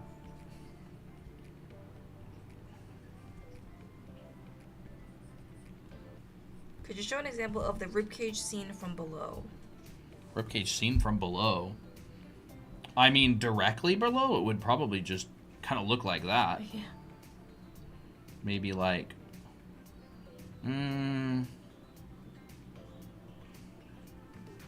maybe something like that. You don't I've necessarily. never really drawn the ribcage from directly below. Yeah. You don't necessarily draw Could be ribcages at that angle because it gets covered by the pelvis and the legs and everything. Yeah, the ribcage kind of looks like this. So from below, it would kind of look like an egg from below in a way. Mm-hmm. Like that. From the side, it tends to look like this. I wish I could draw. You can draw. You just gotta practice. And that's what we're here for. We teach you how to draw. Kind of like that. But anyways, those are the proportions, the box proportions. I made this a little bit too wide. If the convergence is that much, it would definitely be shorter. So I'll reduce the convergence a bit. There we go. That feels more right now. People draw the hitbox as all different kinds of proportions as well. 3-finger gap. Meets in the middle. Oh my gosh, you guys are using Procreate too. I definitely sub. Thank you. I'm a small-time art/gamer YouTuber myself. Or small, what am I saying, small time? I'm a small art/gamer YouTuber myself and is willing to take your lessons. Awesome, thank you. That's awesome. What time do you start streaming and end? We started at almost 6 p.m. Pacific today. Mm-hmm. And it's been almost, what, 3 hours actually? Because it's almost 9. It's been 3 hours and 2 minutes. Mm-hmm. But there we go. Sorry guys, I merged. We're cooked. Yeah. Yeah. That's why that's why I don't like that widget thing. It's 'cause I'll Yeah, actually sometimes. press something. I should just remove it, but I never have.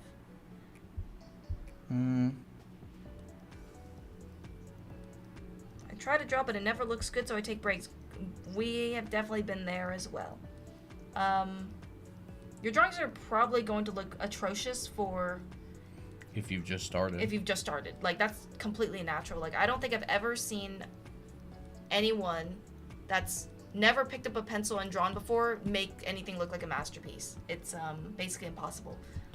Yeah, don't gauge yourself based on your drawing. Gauge yourself based on whether you show up. Mm-hmm.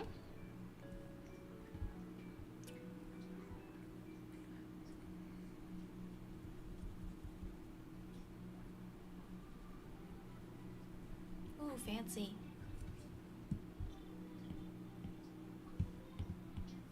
And I feel like actually taking breaks because no, I don't really know exactly what your schedule is or whatever, but like usually when people are like, oh, I don't draw good, so I just don't draw. Well, that's probably why it ends up not improving, is because maybe you get discouraged, so you're like, I'm just going to take a break from drawing. That just basically means you lost the battle, meaning, I shouldn't say lost the battle. I guess what I should mean is like, the more you show up, the more you win. So every time you continue drawing the next day or drawing the next round, you win. Anytime that you stop drawing and you basically like just stop it forever, that's when you just don't improve. So I'd say even if it looks bad for a long time, like just show up. I think that's, and be gracious with yourself, because it's a very hard skill to learn. It looks easy because there's a lot of people who are good that make it look easy, which is totally, that's the deceit, that's the deceptive part.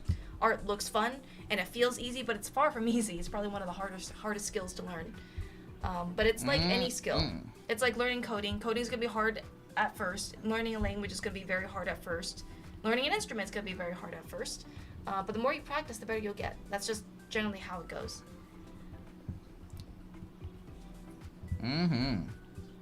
We say it quite often, but that's just because we have a lot of viewers that do struggle with perfectionism. And we've struggled with perfectionism ourselves.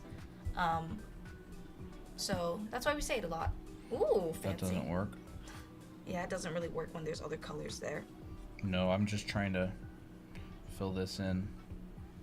Whoa, Lindsay received a gift membership from Critscan. Whoa, Lindsay! Sweet. Thank you, Crits. Yes, thank you, Crits. I think the biggest hurdle for newbies is to understand 3D space. That's definitely one of them. And also scale. I think everything's hard. I think everything's a hurdle for newbies, but that's fine. Yeah, that's like, it's fun. You learn. Yeah.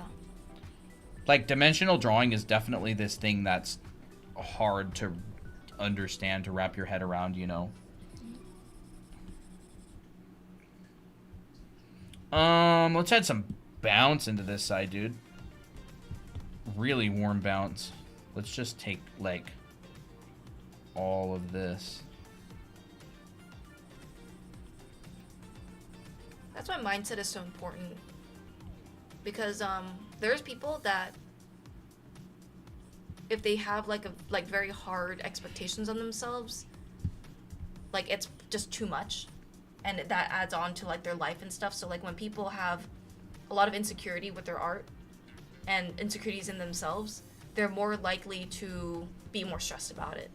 But for people who genuinely find art fun and just are obsessed with it, they will generally find ways to continue doing it, even though maybe they have a very busy life. But it really just depends on your mindset. So I think it's less about like, how do I continue practicing?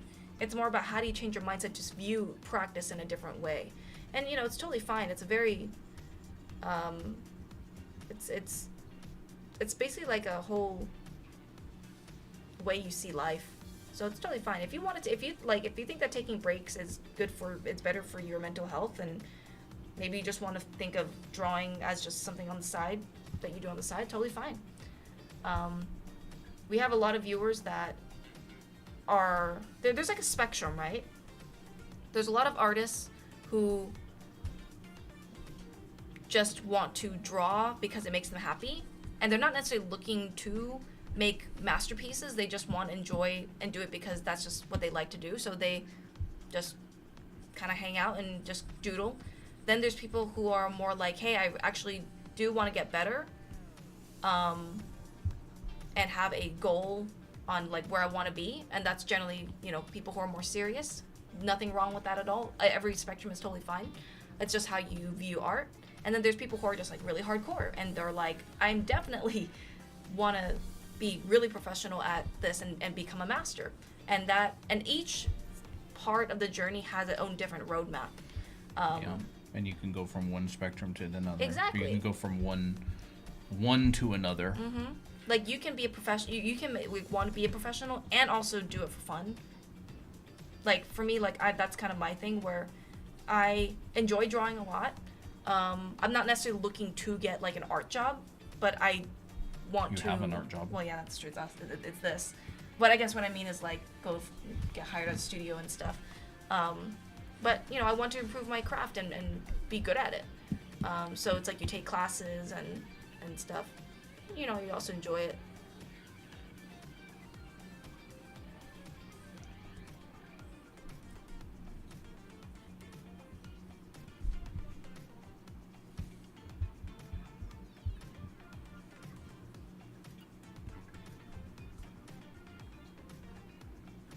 fun. Maybe we can make a blue one. That's what I was gonna do. Ah, nice. I'm gonna make like Cyan or ultramarine or cobalt. maybe like this. Ooh. Oh, that's cool. That shows up really nice.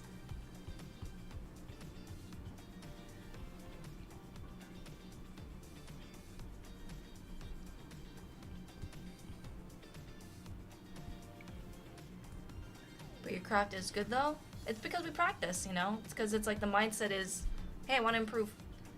And so all we have to do is just, you know, take the classes and practice, and that's how you get good. It's not really much of a talent thing. It's more of just the practice. It's really all it is. Which is encouraging because anyone can get good at art.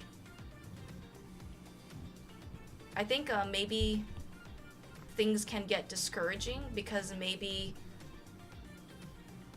art, this is how I've seen it all my life for a while, is anytime where someone who looks at a drawing, like one of my drawings is like, let me reword this. People don't understand art and how you can actually get good. So because they don't understand it, they think, oh, you must need talent in order to be good. So when they see someone that's better than themselves, they're like, wow, this person is just a genius, or they must be super talented. When it isn't really talent, it's practice. And I feel like because we've been kind of raised a lot of the time with, oh, you have to be talented, or oh, you're so talented, or oh, this person's more talented than I am. It's become less about like, it becomes more about comparison and unhealthy expectations rather than, oh, this is something that I can do as well, like as like a complete newbie. So I think like, what am I getting with this? I guess I just had that thought and I'm like, why do people struggle so much like mentally and emotionally with art and thinking like, oh, they're not good enough, and they get really discouraged and stuff. And I think it's because of that early mindset, is this false belief that, oh, you have to have talent, but it's really not true.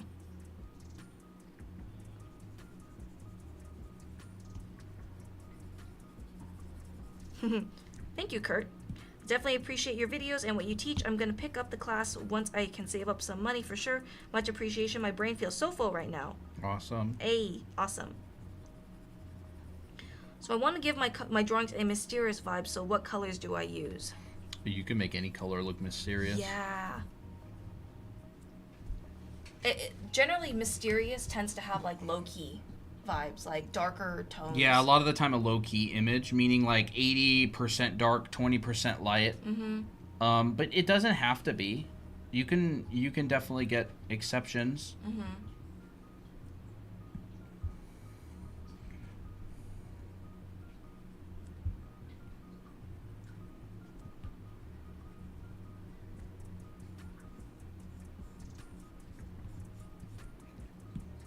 Mysterious also tends to be like you're hiding something from the viewer. Yeah. A lot of the time, subject and composition is going to help a lot more than color. Yeah.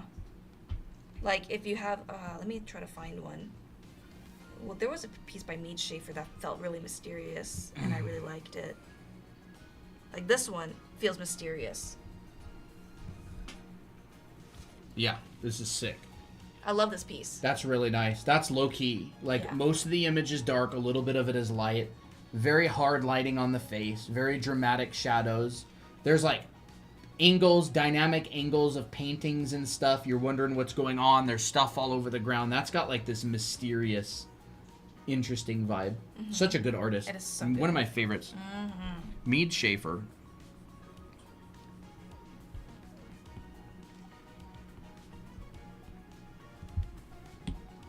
Even this one's really cool. Mysterious. Character focused. Yeah. That one. There's a lot of his pieces have a mysterious vibe. That's great. Very like Like a Dracula piece. Yeah, it's like a Dracula piece.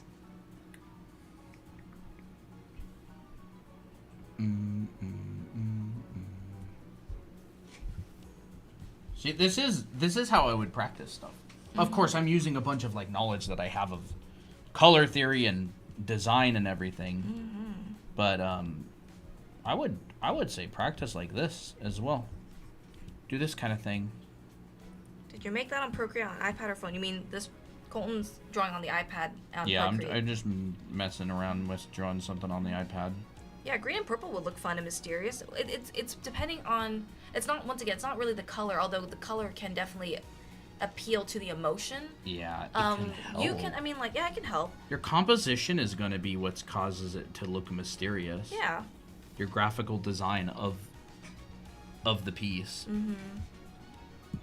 Your lighting, it's like your lighting, your composition, and your colors. It's not just colors, it's like there's like generally three things in your piece that gives emotion or Color story. generally being the least important of the three. Yeah, I would say Generally. value and composition is what is the important one, because the value helps you to see, and it's like lighting information, right? So lighting information creates moods. Actually, if you look at like a lot of black and white movies back in the day, well, I think maybe like one of the more popular ones that were always shown in Art Center was like the Dracula. I don't know exactly. Or what Doctor Strangelove. Yeah, Doctor Strangelove, or like Frankenstein's Bride, that's the one.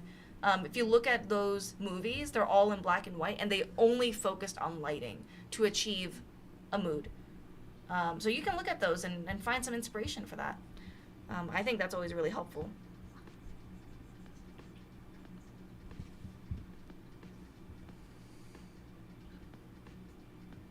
Does the TikTok brush already have blend? I don't know if it has blend or not. We don't really use any blending brushes.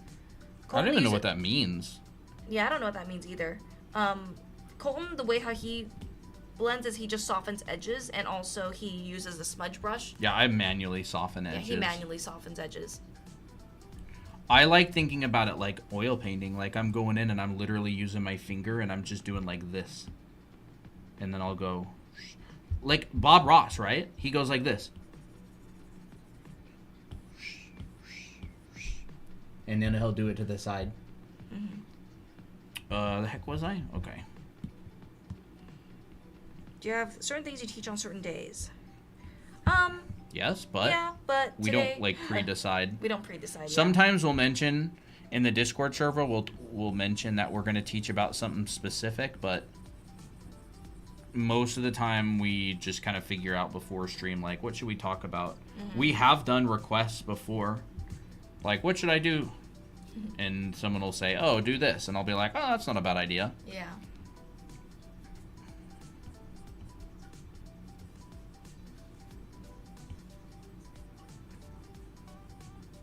Yeah, there's a Discord server. So Onion, since you're on YouTube, you can just go to one of our links in the description. I think it's just drawanime.com, and the link is in there. The invite's in there. Ooh, 8,000 total viewers. Fun. You know, I put a sticky note on the ground. Ooh, fun. I like that you just brought back the shadow. It just what? You brought back the shadow, like from the box, and Yeah, I was gonna draw it all yellow, and then I was like, why? I don't really need to. What the hell? Oh.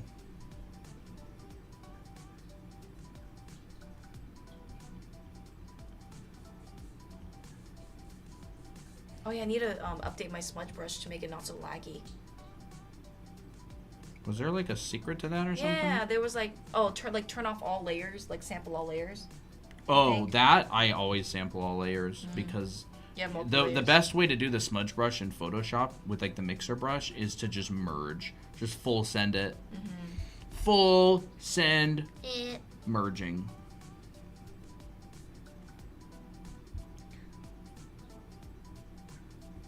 I literally don't understand. How does Colton know where the shadows go? Is he doing math? He kind of is. I am. Actually. I'm running calculations in my head.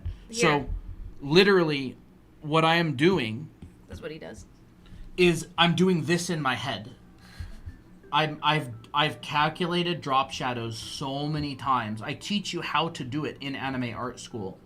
As I'm calculating them in my head and I'm guesstimating. So, like, all of this, these shadows are all calculated, these blocks. This is what I did. I calculated all the cast shadows. So in my head, I'm going, I've got light direction coming in. It looks like this. And what I'll do is, you can actually see I didn't do these ones in my head, but I've got this side of the cylinder. It comes down, touches the ground, and it comes back there. That's my cast shadow. I've got this side of the cylinder, comes down, touches the ground. That's my cast shadow. That's my cast shadow. And then I just connect it with a loop. But I'm just not showing it. I'm just doing it in my head because I've done it so many times. It's not completely accurate either. But it's good enough. Doesn't have to be super accurate. Yeah, it's like, and they're relatively accurate too. Like you can see right here. Guys, this is fun map. This is like Here's map that makes your art better. Yeah, here's all my cast shadows. I calculate cast shadows with a triangle. I think there's a direction that it's traveling on the ground, right? Like north, south, east, west type direction. And then there's a direction that it's coming in at an angle. It's like, is it a steep angle like this? Or is it a shallow angle like that? And then I basically just simplify it into a 3-dimensional triangle. And then I just pull that triangle off of every single corner like this. There's that triangle. There's that triangle off of all these shapes or forms. It literally looks like he made that in Blender, but no, he actually drew it. I wish. It would be way easier on Blender. And I do these exercises a lot. And of course, I hate Procreate. I worked in Photoshop like to do this kind of stuff for like, oh my gosh, I started working in Photoshop to do digital painting in 2013. So it's been 12 years. Wow. Procreate, I avoided it for so long. I have a hard time with Procreate. It does work pretty well, but He just needs to get used to it.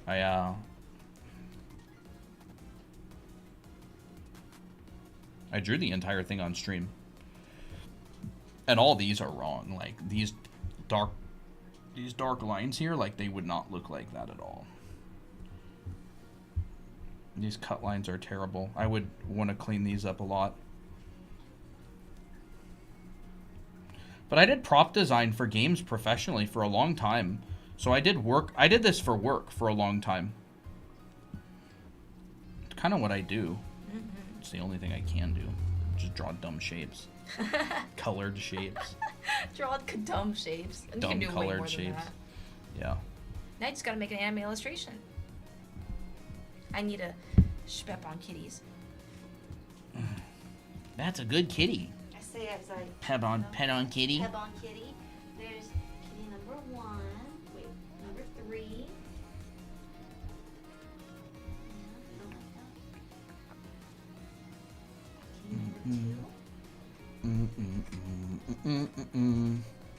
We will wrap up soon. Sure. Well, we got sleepies. Ew. Toby has a lot of sleepies. Look at that. Ew! And then I would just go over here. Like if I wanted to add white, I'd just come up here and I'd make a warm white. So like a yellowish, you can't see that on stream, can you? I'd make like a yellowish white and I'd fill this in.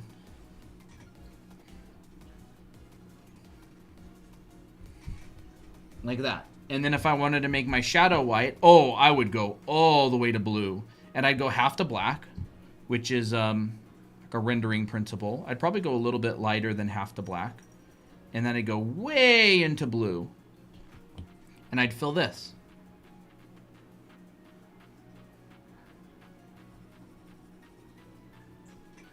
Like that. And that would be my white in the shadow. Because I got 2 light sources, right? I've got sun and sky. And I honestly feel like this might even just be a little bit too dark. Because this white plane is facing directly up into the sky. And so it would be very, very, very, very lit by that blue. It'd be like snow. And then I've got my white. But anything in the sun is also being lit by my sky. So it's going to be warm, but it's going to be influenced by that blue as well. So, you know, I might not make it super yellowish warm. And then all I really have to do is just clean this up. And if only we could do this in oil paint. Yeah, well, I should probably start practicing to do it in oil. We should do still lifes again. Yeah, still lifes is really fun. Adobe is so predatory, I stopped using them some time ago. However, whenever I use Photoshop, it feels like home. Yeah, I agree. I really don't like Adobe. They're so bad. But like, I do so much work. I do so much work that isn't just drawing. Like, I make YouTube thumbnails. I do all kinds of modifications and effects and promotional advertisements and also drawings and stuff. And I've used it for so long that I just haven't really found a good alternative that has the power. Like, there's good drawing alternatives. Clip Studio Paint, Procreate, all that kind of stuff. But, like, there's not very much really powerful. And then I would have to learn a whole new tool. Is it okay to use pure white and black for intense lighting? Yeah, absolutely. I mean, look at the guy who wrote Hellboy. He uses white and black all the time. But generally speaking, most professionals do not go pure white or pure black when they're painting, unless they're actually drawing the light source itself. White is light. There you go. Very nice. I actually really like the texture that you gave for the box. It's got like a grit to it. I like it. You probably didn't intend it. I mean, I just scribbled. I know, but it's cool. Scribble. That's my Scribble. scribble texture. Copyright. Oh, God, can't forget this. Signature. And then I gotta put a watermark all over it. My watermark is actually just this. Hey, it actually kind of looks like modern art, though. There you go. There's my watermark. You technically, that actually looks kind of neat. Okay, I guess it's getting a little bit far. And then I have to add diagonal ones. To the point where you can't even see the drawing anymore. No, that's not my signature. I never sign anything. I don't sign anything either. I don't even sign my paintings in real life. I should, honestly. That's like the one thing I would probably sign.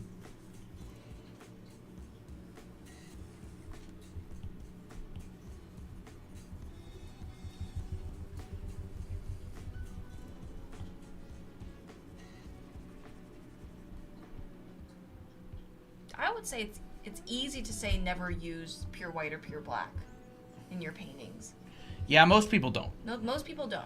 Unless, But again, it's mainly it's a light source. It is Yeah. the actual light bulb itself that you are painting. It's very, like, it's just not really... reflects real life in a Yeah, way. it could be kind of complicated to go into right now. You absolutely can. There's nothing wrong with it. And a lot of people do, but it's used with intention. It's used with, like, is. mastery. It's used with a proficiency. Yeah, it's used with purpose. Yeah. There you go. There's my little demo from stream. Because I made this size so much bigger, I figured I might as well add more stuff. And again, it depends on the scale of this, but you really wouldn't. The sun is such a hard light. You really wouldn't get that much. You could leave these all completely hard and it would not make any difference. Like, you don't need to. However, I would absolutely want to make sure that this shadow on the yellow piece of paper is very crisp. Because it's clearly very close to the ground. I'd make that a very crisp shadow. And then next to this one, I would make sure there's a contrast between crisp shadow right here, softer shadow right here. That's going to really help your illusion of light and shadow. And so there you go. I actually never drew any ambient occlusion around the cylinder. Oh.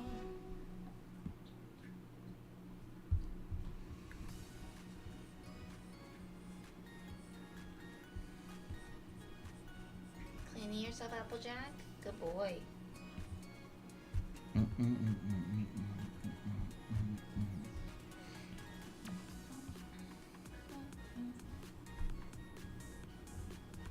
then I could smudge this one up just a little bit as well.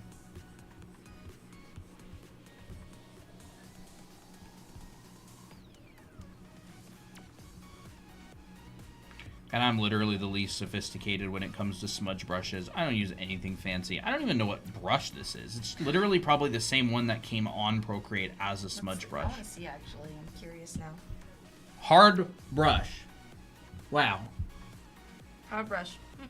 Not bad.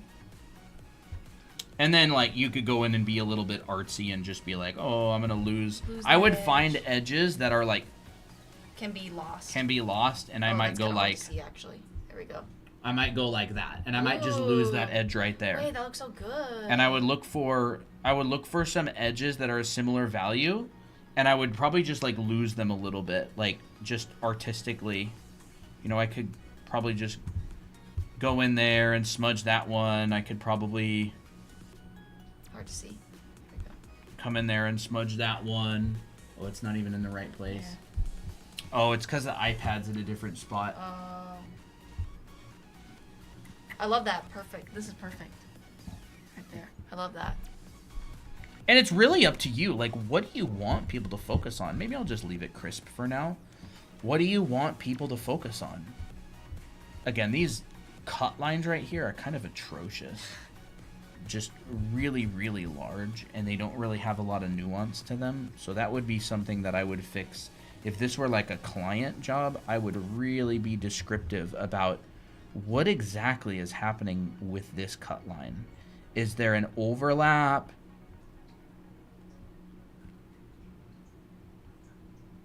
Like, what specifically is happening with this cut line? Is there any variation to it? I'd come in here and I'd make them real crisp.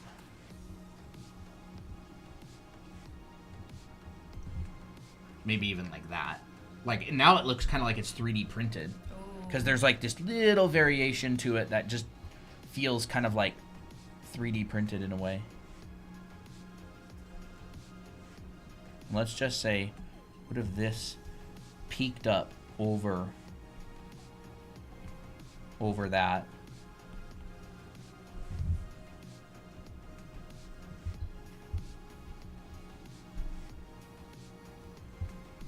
Core shadows generally going to be your darkest part of the shadow.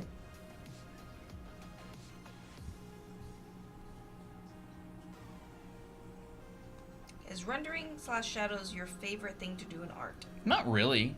It's kind of, I kind of find it a little bit therapeutic. Look at its foot sticking out. It's sticking out real far. Mm-hmm. Cute. Mm-hmm. I tend to render and do this sort of thing when I can't think of anything else to do. It's kind of like your default. It's like It me drawing is. anime characters is usually my default. Yeah, Apple Pencil's at 20% battery. I've been drawing for a long time. Over Yeah. 3 hours. Yeah, there you go. There's my little setup.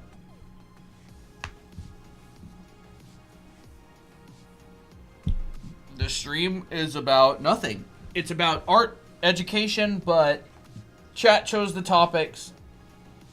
And we did that for a couple hours, and then I took over and was just rendering random stuff.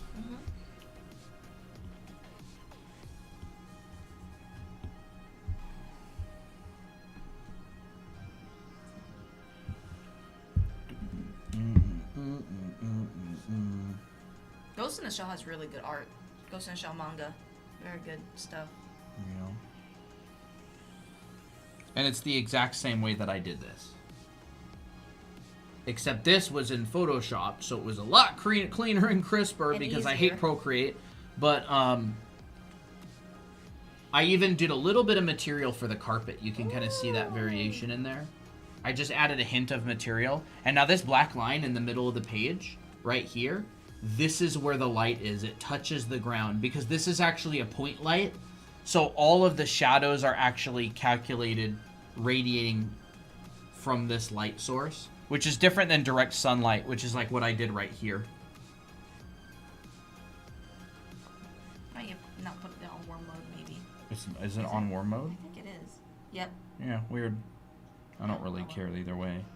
I just like the colors. It just kind of hints all the, like, kind of tints all the colors, yeah. And there's, like, other It's really good. demos that I did. Little barbed wire on wood. These are, like, painting demos. I liked how the stone turned out. Yeah. Ooh. And the boba. I liked the boba. We still have some of that boba left. Yeah, we The do. Maybe we package. should have some. Yeah. And, I don't know if I actually saved it. I thought I did.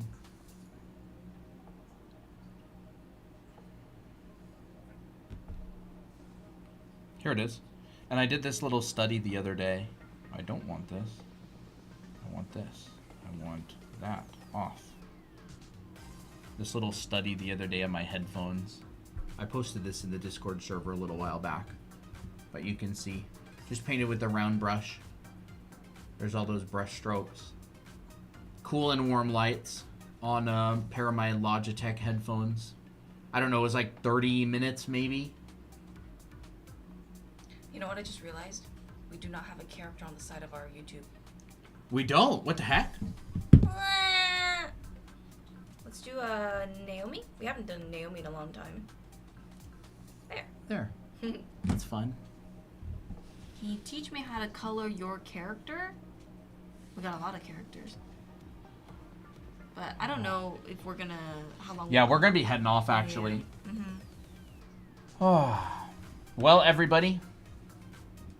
Have a good night. Yep, have a great night. Thank you for hanging out and showing up. We're probably going to be going live tomorrow. Mm-hmm. And I'm kind of excited about that. That'll be pretty fun.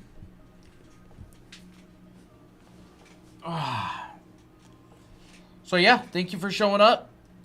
And unfortunately, I merged the layer to the demos that were done earlier, so they can't get posted in the Discord server. We only have one sheet to post, but There's only going to be one sheet.